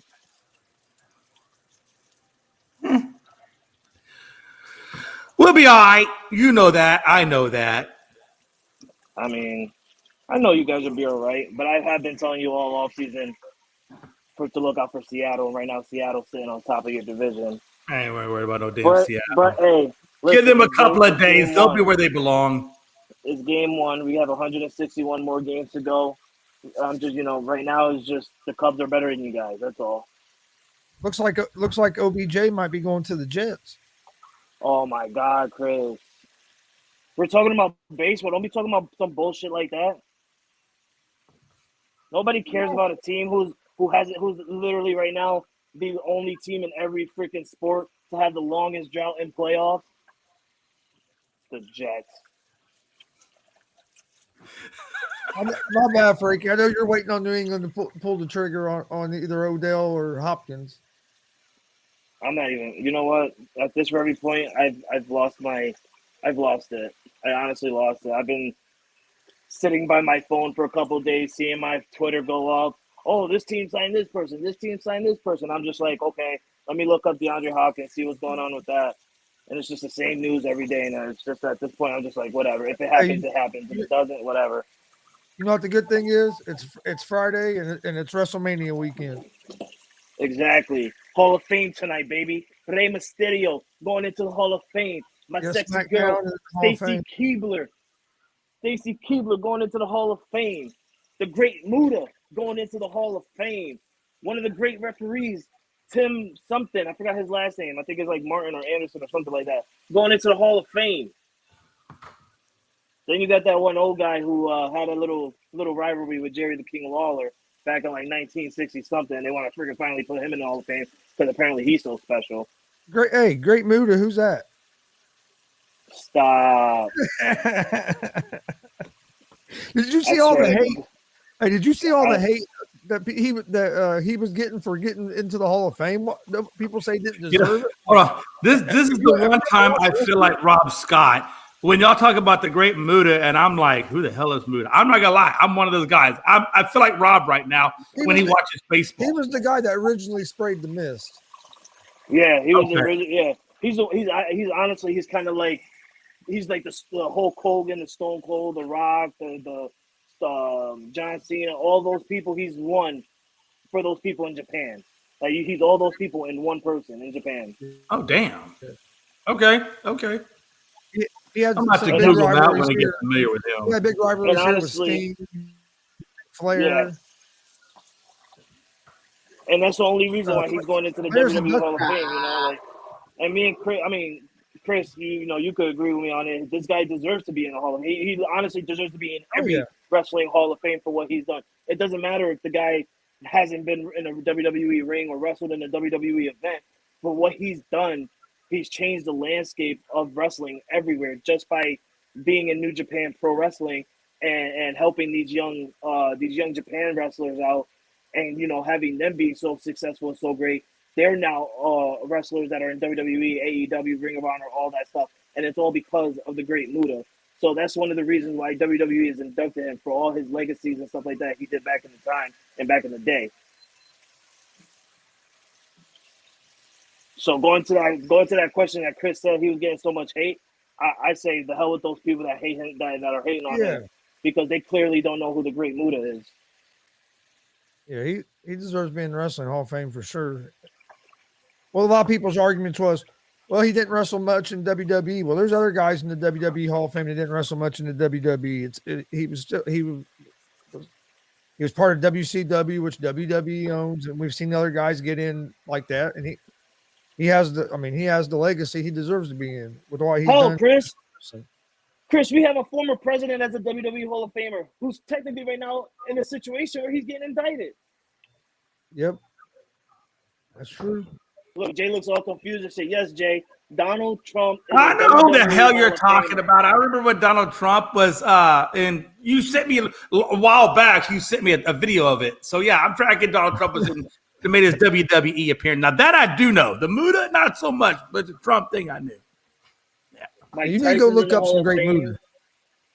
Yeah, you need. I'm going to trust me. As soon as we get off this, I'll be looking up some stuff on. I'll be checking it out. No, you're not. No, really, I'm going to. I like to be educated on that kind of stuff. So, and Ric Flair's going to induct him tonight, so that'll be, that's going to be good. Yeah, I'm really excited to see Conan come on and induct Rey Mysterio. I haven't seen Conan in a while. Yeah, that's going to be cool. And I'm be real good too. Chris, please, I'm hoping that this happens. Rey Mysterio comes out, and somehow, some way, we end up seeing a goddamn dominant Mysterio trying to ruin this shit. I hope we see something like that happen. My dad has been saying that's going to happen for the last 2 weeks. That Dom's going to come and interrupt Rey's Hall of Fame speech. Man. I really do hope so. That'll just build it. Oh, I think that's going to happen too. And that goes down tonight. Yeah, it's tonight, right after SmackDown. Right after SmackDown. Yeah, oh, damn. Okay. About 10 o'clock tonight. I still say Undertaker had one of the greatest Hall of Fame. I say him, Scott Hall, and probably Ric Flair had the greatest Hall of Fame speeches. Kurt Angle's was pretty good. It was. You know who else was good? D-Generation X was good. You know what? It was good because they finally acknowledged China. Not only that, they came in and they did some shit. Bro, this guy Billy Gunn came out with the squirt gun. Remember, it didn't even squirt.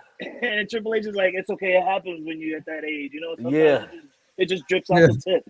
And I think that was at the time Billy Gunn had just started with AEW, so he mentioned something about that. Yeah, because he was like, we can't mention Vince McMahon or we're gonna get fired. Billy Gunn was like, he can't fire me. Triple H was like, Billy, Vince McMahon will buy that. He said it. He'll buy that company so he can fire you. Yeah, but he basically said that he'll buy that piece of shit company and then he'll fire you again. Yeah. And then Shawn Michaels hit him up.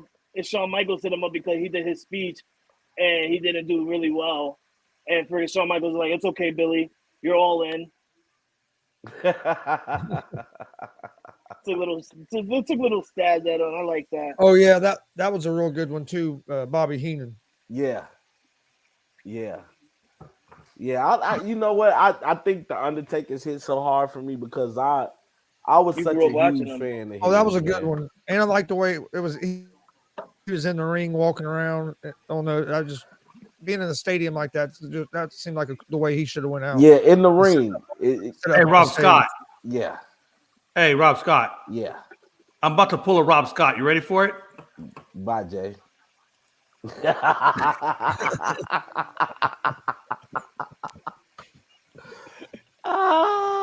Hey, Jay, you can't say that no more. That's about to be a Jay McLovin. I'm taking the time to watch baseball.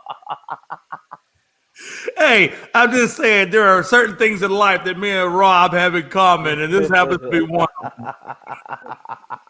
What's that? The silent time. Oh, Who you guys got winning the Final Four tomorrow night? You got Florida Atlantic against San Diego State. Who you got winning that game? San Diego State San versus Diego Get State. that tomorrow night too. Dang. San San Diego Diego State. State Yeah. versus UConn. Yeah. That's who I have as well. That's who I got. You know what I think though? I UConn's kind of gonna want to win it go all. against the grain and say San Diego State versus Miami. Yeah, I got Miami versus FAU in mine. I just didn't write. Man, is it already time for that? Yeah. Oh, Saturday Lord. night. Tonight's the Yeah, women's. Jay. Tonight the women's Final Four, So what right? you so Jay, what you gonna do, Jay? What you gonna do, Jay? With WrestleMania and the NCAA Final Four men's basketball. You tell me what Wild. you're gonna do. What are you gonna do? I'm gonna watch You know what? You know what's funny though? I only got one TV. I got friends going out tomorrow, and I was like about to say I was going out, and I'm like, oh, it's WrestleMania weekend. I can't. They like, wait, what? You gonna stay in the house? I say WrestleMania means a lot to me, so screw y'all. No, honestly, hey, I want to watch. Obviously, I'll be watching WrestleMania, but it is gonna hurt my heart, man, that I can't, watch I'm that. kind of be watching everything. Oh yeah, and if anything else, I'll just tape it if I really want to see it. Yeah, women's Final Four tonight, men's Final Four Saturday, then the national championship game will be Monday. Yeah. Oh, this Monday is the national championship? Yeah, Jay, but you don't want to watch that either. Comes on tomorrow. I mean on Saturday. But right? Jay, you don't want to watch the national championship because there's something always surprisingly happens on the Raw after WrestleMania. Oh yeah, Raw after Mania is always good. Always. That's when I think Randy Orton's supposed to come back. No, he's supposed to come back at WrestleMania. And I hope. Frankie, did you watch any of the Cody Rhodes? I hope he screws Cody Rhodes out the championship. Why would he do that? I think Jay Uso is going to come and help screw Roman out of the championship. Oh wow! Okay, so Chris, I'm glad you said that. Right, this is my theory. I think first Jay Uso comes out and he screws Roman Reigns, but Cody Rhodes gets a near count. And in the process, the referee is still knocked out. Jay Uso leaves the ring. It looks like Cody is going for another crossroads, and Randy Orton themes plays. And I think they're gonna laugh and think it's a reunion. He's here to help help Cody, but then he RKO's Cody. And now there starts two rivalries. You got Cody versus Randy, and you got Roman versus Jay. And Jay takes the title at SummerSlam. I'm calling it, baby. I like your. I don't hate that. I don't hate that, but I'd like it better if Orton screwed Roman. Cody wins, and you set up that feud between Orton and Roman. Ooh. That's what's gonna happen. And I was just gonna say that I like Rob's little dream take, but realistically, Rob, you need to learn your storylines a little bit better on the past, and you need to realize that it was actually the tribal chief in the bloodline who took Randy Orton out of TV during his time of being a tag team with Matt Riddle.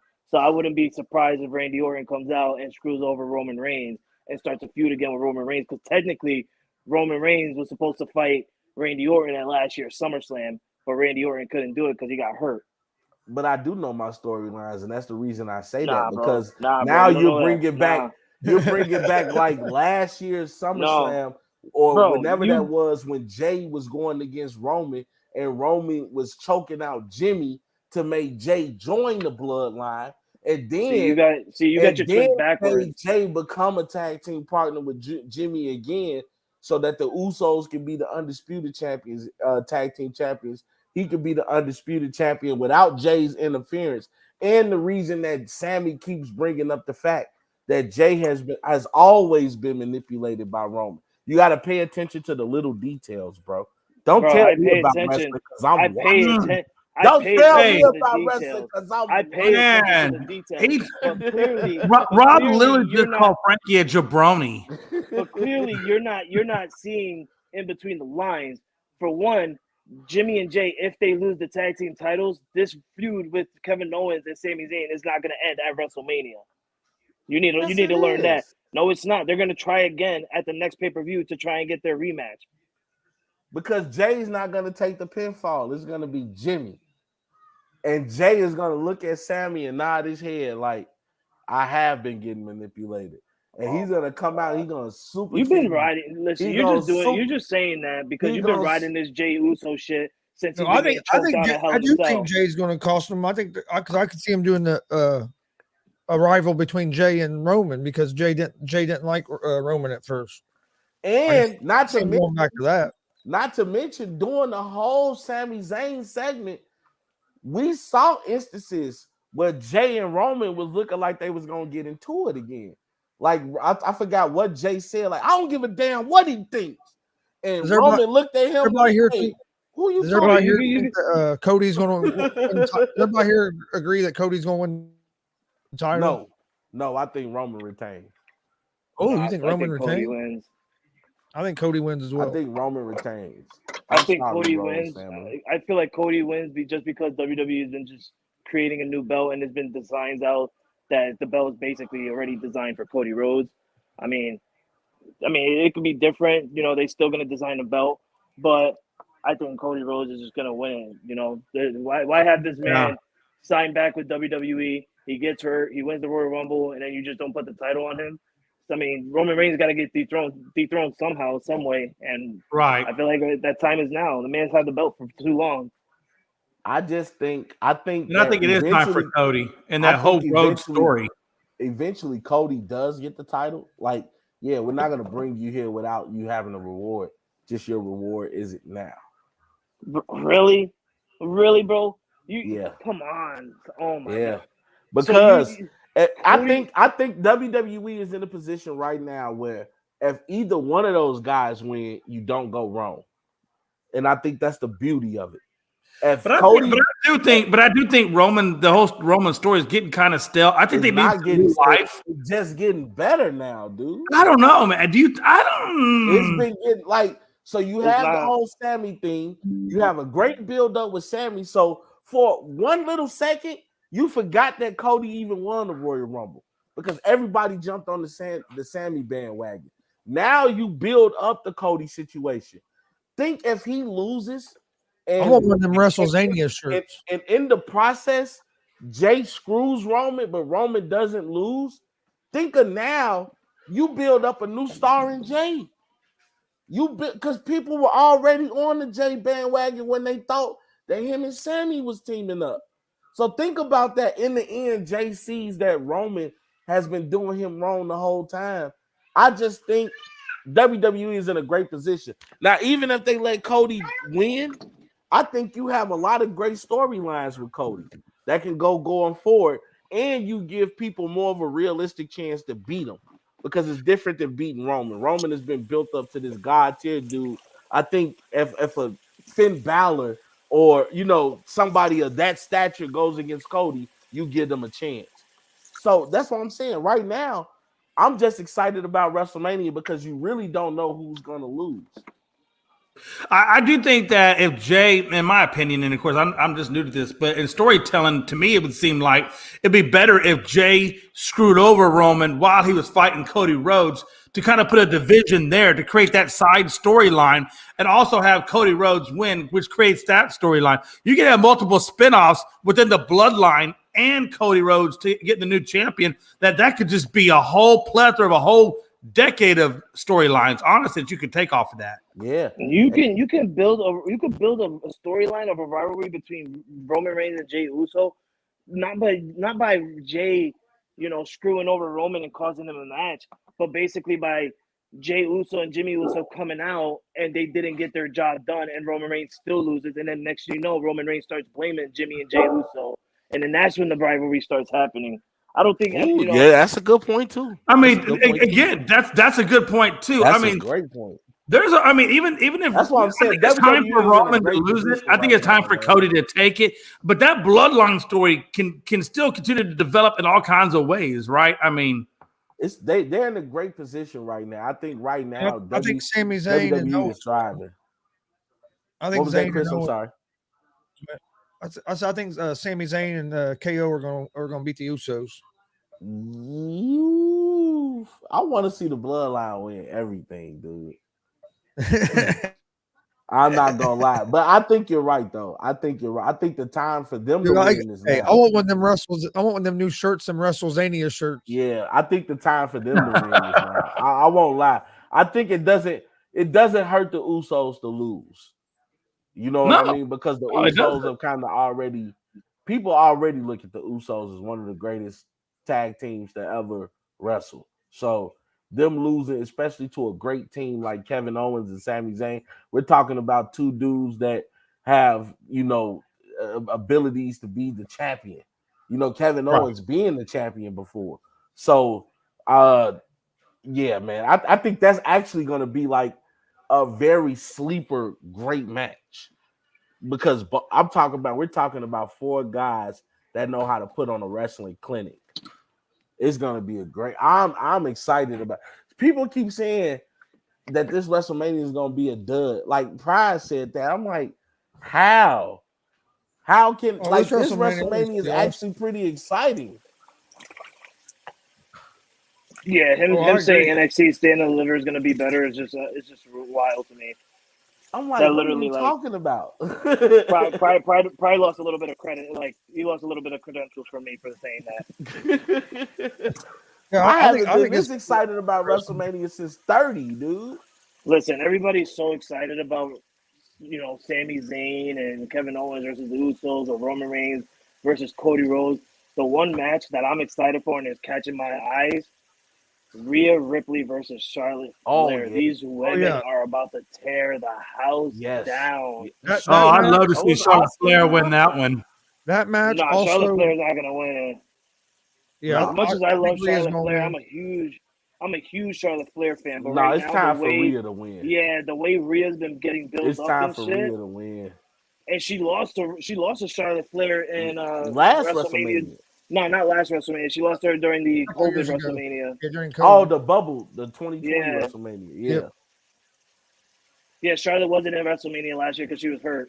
That's right. That's right. The 2020 WrestleMania. Because there was no fans there. Yeah, and that's when freaking Becky Lynch That's when was Drew McIntyre. That's why I think Drew McIntyre should win the US title. the Intercontinental title. You mean? I mean the Intercontinental. Yeah, I forget Theory's the US champion. Dude, I'm a I think the huge Intercontinental match is going to be awesome. Sheamus, Yeah. McIntyre, and Gunther are going to beat the holy hell out of each other. That's Yeah. gonna be a heavy hit. What JR used to say, a slobber knocker. Yeah, That's gonna be a dude. slobber knocker. It's gonna be so slobbery. You're gonna have to put some JR barbecue sauce on that shit. That's gonna be three big men slapping men meat. Hey, Hey, whoa. so do y'all have Theory beating Cena or Cena beating Theory in that match? I got Theory winning. Yeah. Listen, as much as I hate Austin Theory and I hate Austin Theory, he's kind of like on that hate level next to KD. It's like to the point where, like Price said, if both these men were in a car accident, I would want KD to be that man to go quickly. And then, Austin Theory ends up in a coma and then goes after that, probably like in 2 hours. But please note that all thoughts are not of the ASAP Sports Network. It's not. Yeah, no, it's not of the ASAP Sports Network. My thoughts are not with GonzoSportsRoom or Unscripted. My thoughts are with my thoughts. There's a reason why I'm named right now is Frankie the Yankee because it's my thoughts.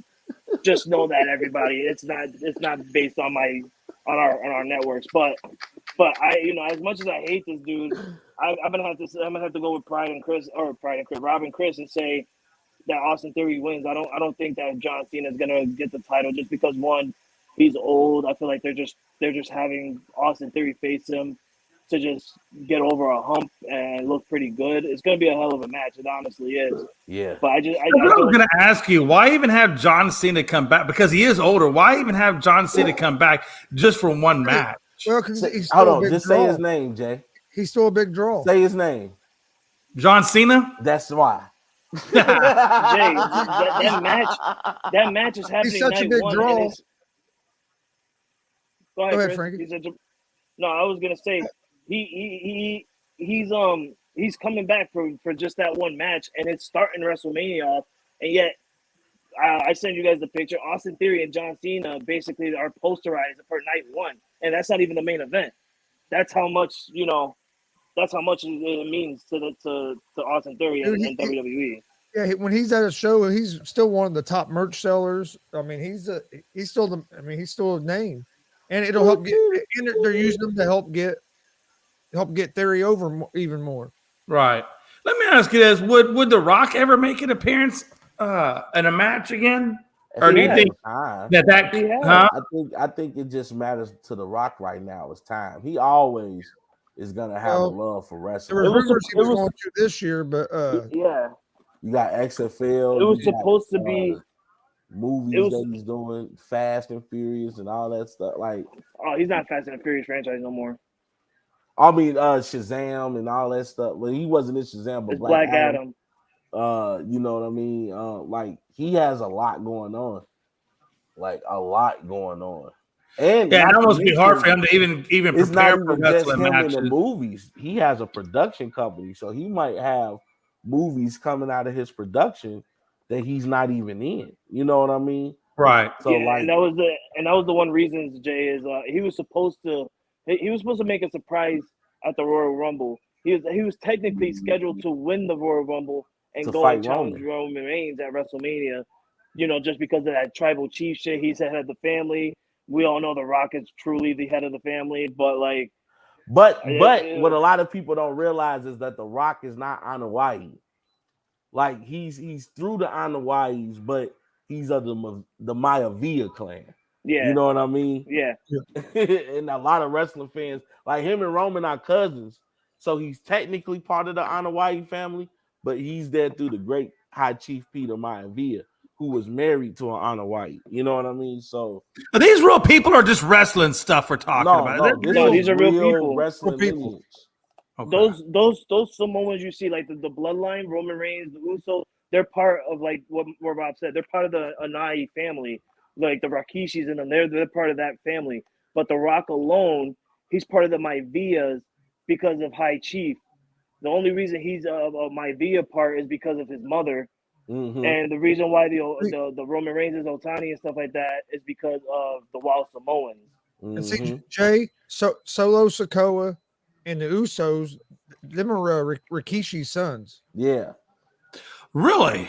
Yeah. And Umanga's son, rest in peace his soul. Umanga's son right now is training with Booker T in Houston to become a professional wrestler. And Solo is part of the bloodline he's part with of Jay and all them. Rikishi has another boy coming up as well. Yeah, I think Rikishi's is like Roman's uncle or something like that. Wow. So. Okay. Yeah, like all of the Samoans, well, I ain't gonna say all of them, but that bloodline, like that family tree, like that was the perfect storyline.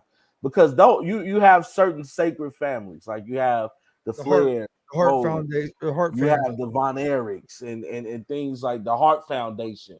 You know what I mean? You have certain like families, the Guerreros, you know, that are just like royalty in bloodline in wrestling history. In the Anoa'i, when it comes to the Samoans, that is the top of that's the top of the food chain. A lot of people don't realize that Yokozuna was Samoan. He wasn't Japanese. Yeah, he wasn't Samoan. No, yeah. The only reason, and people don't know this, the only reason that why was he had Big Mr. Oos. Fuji, the only reason why he had Mr. Fuji was because he couldn't. WWE wanted him to speak in a Japanese accent. He couldn't do it. Yeah. He couldn't speak Japanese. He couldn't do the voice work correctly. So they ended up teaming him up with Mr. Fuji to do his promos. But he's really people don't realize that Rikishi was the Sultan. He was the Sultan, and it's funny that him and The Rock went against each other at a WrestleMania for the Intercontinental Championship. I remember WrestleMania 13, for The Rock. Baby. Well, a lot of people forget that he was in the Head Shrinkers. Yeah, him and his brother Samu. I actually have a head. Well, I don't have it hanging up right now. I have a Head Shrinker shirt that I got last time I saw him. Some people forgot Roman Reigns' brother before he passed away was in WWE. He was a tag team partner with the Hurricane. Hey, Joey. Hey, guy, I'm gonna get to meet the Godfather and Papa Shango in October. That's gonna be cool, awesome. Dude.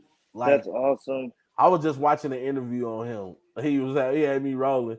He was like F the Rock because he had CeeLo Green playing him in the Rock series. He's like, dude, I'm like 6'8", And this dude got this 5'10" dude playing me like The Rock was bigger than me. He said F The Rock. he talking about when they were in the nation. Yeah, he's gonna be in that Rock series. They had they had Shawn Michaels' character be played by a black guy. That's crazy. Yeah, he's gonna be. He's gonna be. What movie is this? It's a Rock series. Come on, It's called Young Rock. Yeah, you can find it on Peacock. Yeah, I might have to go check this out. Okay. Yeah, he's going to be at this show we're doing in October, and he's going to do both characters. He's going to do the Godfather, and he's going to do Papa Shango. Make sure you keep your dad away from him. I'm sorry. Like, I love Papa Shango. I love Kama Mustafa. Like, Godfather is legendary. I'm sorry. Like, Word, he brought the whole. Hey, yeah, the whole. A lot of women wrestlers, unfortunately, was first part of that whole train. You know? I asked the promoter if he was going to bring the whole train with him. He should.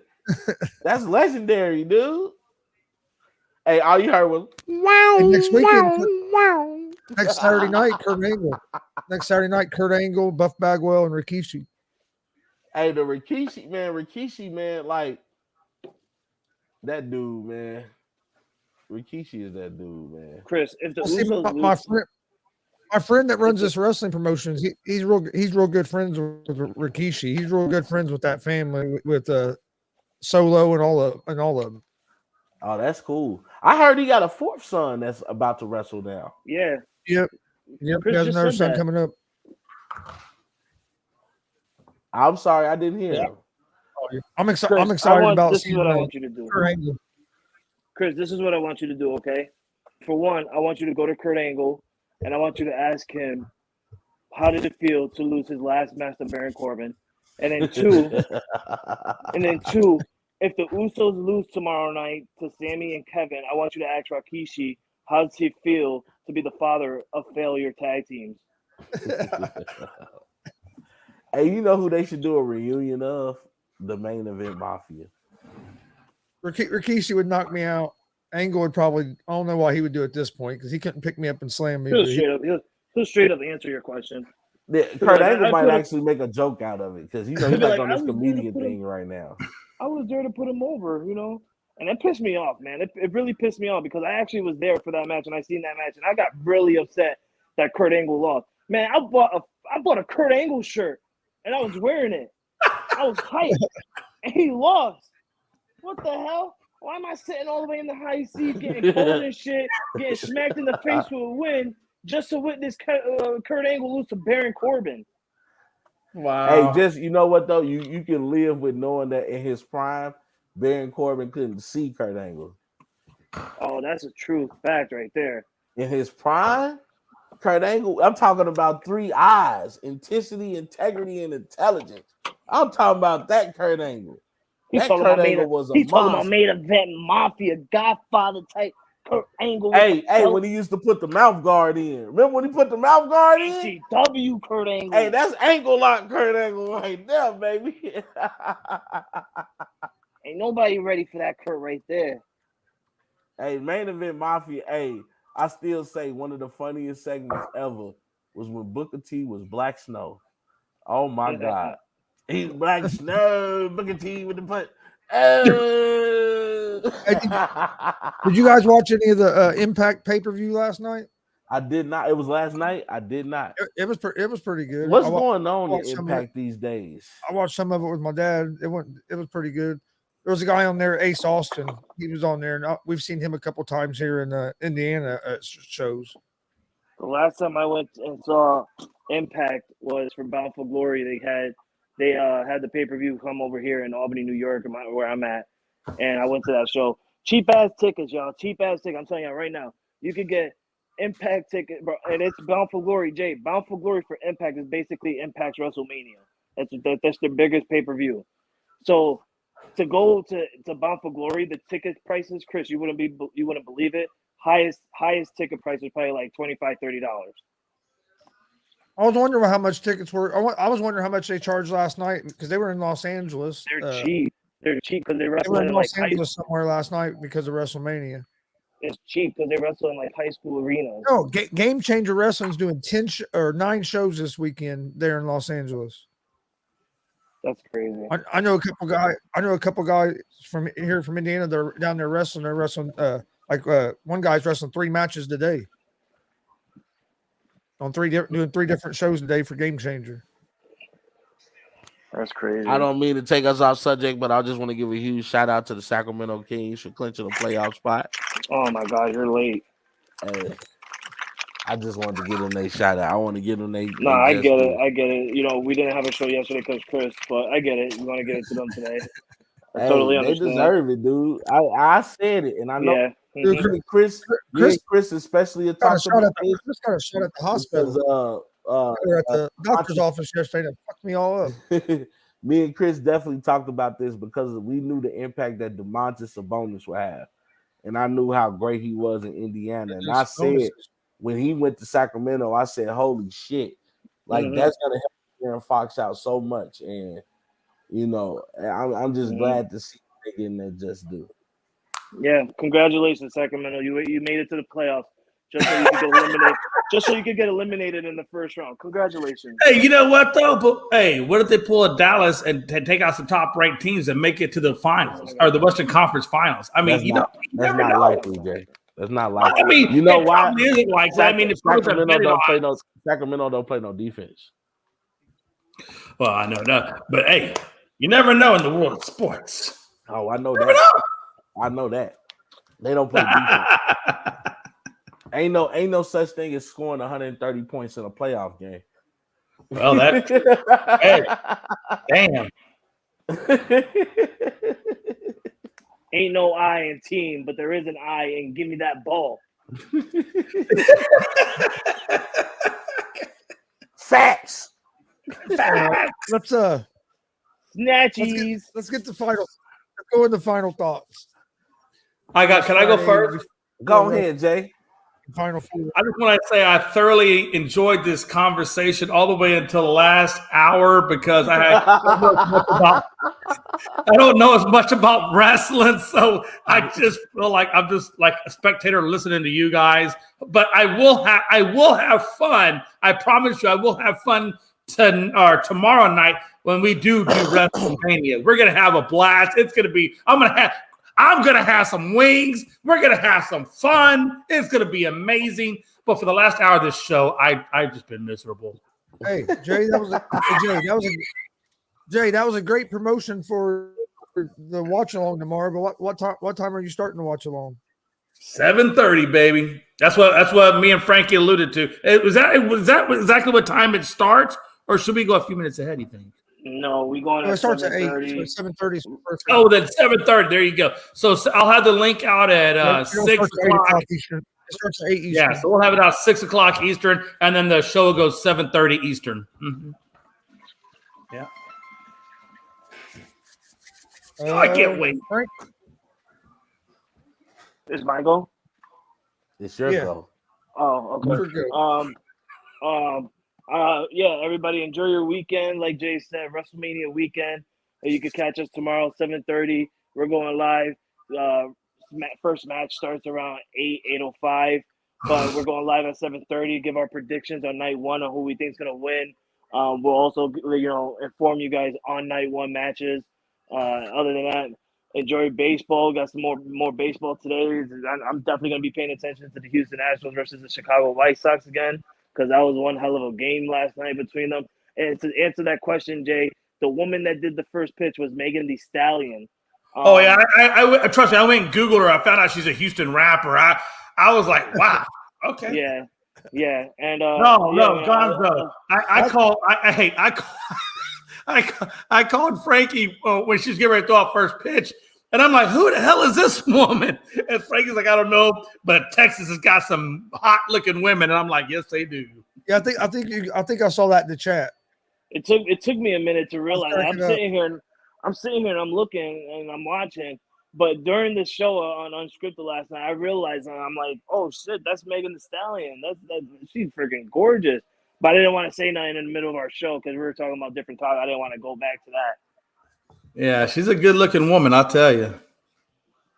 But yeah, other than that, man, baseball and Lakers basketball tonight, man. Lakers basketball, we got a chance right now to take over the 7th spot and beat the Minnesota Timberwolves. I cannot wait. Basketball, man, we're getting close to the playoffs, and it's just the wild, wild west right now. The wild, wild west is going crazy on the Western Conference. Best to believe the Lakers are going to try and take that 6th seed from the Golden State Warriors because they don't know how to win a road game. Woo! I said it, Rob. I said it. I'm coming with some professional heat. Rob, what you have? Man, y'all, I'm just saying, we all know WrestleMania weekend. This weekend, baby, I'm so excited, man. I ain't gonna lie to y'all, I'm so excited. I'm really excited to watch this He's so WrestleMania. excited. Baseball is back in full effect. You want it. They got a new fan in me in baseball, man. So Yes. I'm definitely excited about that. NBA playoffs right around the corner, and y'all know how excited I am about the playoffs, baby. Warrior time, baby. I just want to know, man. I just so I understand, you'll be wearing the Bulls cap with the Golden State Warriors jersey. I'm gonna wear a Bulls rubber band with a Golden State hat. You know what I'm saying? And then he's gonna have this. And then he's gonna have this. He's gonna have a KD a broken ankle. Hey, I'm just saying. But also too, before I go, I gave a shout out to the Sacramento Kings. I got to give a shout out to my favorite player, Stephen Curry, on such a huge contract signing with Under Armour, lifetime deal. I mean, he's done so much for Under Armour. Under Armour has done so much for him. It's good to see a good guy winning, man. So shout out to Stephen Curry, man. I'm talking about generational wealth, life-changing money. And I'm just happy for him, man. I'm happy to see that man thrive. That's my favorite player in the NBA right now. You know what I'm saying? Right after the late, great Kobe Bryant. And you know, I just want to see my boy continue to thrive. Now I see why the Warriors can't win away games. Hey, all I know is you've made it. Hey, Rob, you've made it in life. Yeah. When the word budget has no meaning to you. Oh no, there ain't no such thing as budget when you hear. Yeah. When the word budget is no longer Himothy, I'm him and her. I'm just him. Hey, when you don't have to budget anything in your life, you're doing pretty well. You're doing pretty well. Yes, Lord. You know what? Steph Curry, you still have to pay taxes. Fuck you. Hey, guess what? That man got people to pay taxes for him. Yes, Lord. Whoa, you said that. Hey, Steph Curry's like taxes. You know what? You ever heard of a tax shelter? They got tax shelters. I ain't worried about those thinking taxes. And he got so much money, his accountants got accountants. Oh my God. My final thoughts. Don't forget about WWE Hall of Fame tonight, heading into WrestleMania. And then also hey, I got one more thing. Swiss bank account, baby. Okay, I'm done. And then also, you know who else did that? George Jung. Where'd he end up? Jail. And also, I could make an announcement. So, May 4th, 5th, and 6th, we're going. GonzoSportsRoom is going to be at the Indianapolis Comic-Con. With WCWO Wrestling. We're going to be doing the commentary. They're doing shows Friday, Saturday, and Sunday live at the Comic-Con. Multiple shows a day. We'll be live, so come watch. It should be a great time. But I know there was like over 100,000 people went through Comic-Con last year, so it should be pretty cool. A fan chat for you. GSR. So I'm excited about that. It's going to be a fun time. Get to meet a lot more of these wrestlers. Let's go, Gonzo. And also, if you missed our interview with pro wrestler Scott Diamond yesterday, he's in 3 different states Pro Wrestling Hall of Fame. He was telling stories about Ric Flair, a lot of the old legends. He's a real old school guy. So go check that out. And we'll be back Monday because day's Friday. We'll be back Monday with another episode of the Afternoon Blitz at 1 p.m. Eastern, and then I'll be on live here in just a few minutes with my sports betting show. Easy Money, a sports betting show. My record is 2 and 346. I'm 177 and 157. Damn, I hope you were under 500. Damn it. Hey, at least you're over 500, right? At least you personally are over 500. None of the other teams can be over 500, but at least you're over 500. Yeah. Hey, my teams might lose, but I don't lose. Maybe that's a sign. Ayo, Colts, Pacers, Reds. That say something. This guy we got 170 plus wins and more wins than losses. I mean, the Reds should use a new manager named Chris Gonzo. The Pacers could use a new head coach called Chris Gonzo. They get it turned around. Chris over there, like, yo, all right, first thing I'm doing in here, listen, Reds, we're gonna make a trade. We're gonna try and get Lewis back. All right. Then next, we're gonna try and get Carlos Correa out of that deal with Minnesota. We're gonna bring him over here. Matter of fact, let's just go ahead and try and get Pete Alonso because he's not doing really good in the Mets. Yeah, we're going after Otani. Let's go. Yeah, Man, let's go get Otani. hey, listen, you don't got enough money to go after Otani. He looking at 600 million. I will say this about million. I will say this real quick before we go. I will say this about the Reds fans. The team has been terrible and can be terrible, but opening day, they still sell that place out every damn time. That crowd there yesterday was that place. I think everybody in any stadium for baseball yesterday was sold out just because everybody missed this. Everybody missed baseball. It's been 5 long months. And the last thing we got to witness was a shitty Astros team winning the World Series, and nobody wanted to see that. Besides the city of Houston, so, other than that, hold on. So if the Astros are shitty, but yet we swept the Yankees, what exactly does it make the Yankees? Not shitty. We were just not prepared. Not prepared. How about that? Not prepared. Yesterday I went to my toilet and I scrubbed around the rim and that black stuff that came up. I said, "Oh, look, that looks like the Yankees." I mean, if you want to talk about yesterday, I think it was more of you scrubbing out the Astros because yesterday was rough. I'm not gonna lie. All right, Chris. Before me and Yankee, we'll continue this in the chat. Chris, yeah, we're gonna continue. Yeah. All right. Thanks for joining us. Hit that. Check out the ASAP Network app. Hit that subscribe button on YouTube at the ASAP Sports Network and at GonzoSportsRoom and Unscripted. Hope everybody has a great WrestleMania weekend, and we will see you guys on Monday at 1 p.m. Eastern. Let's go, Yankees!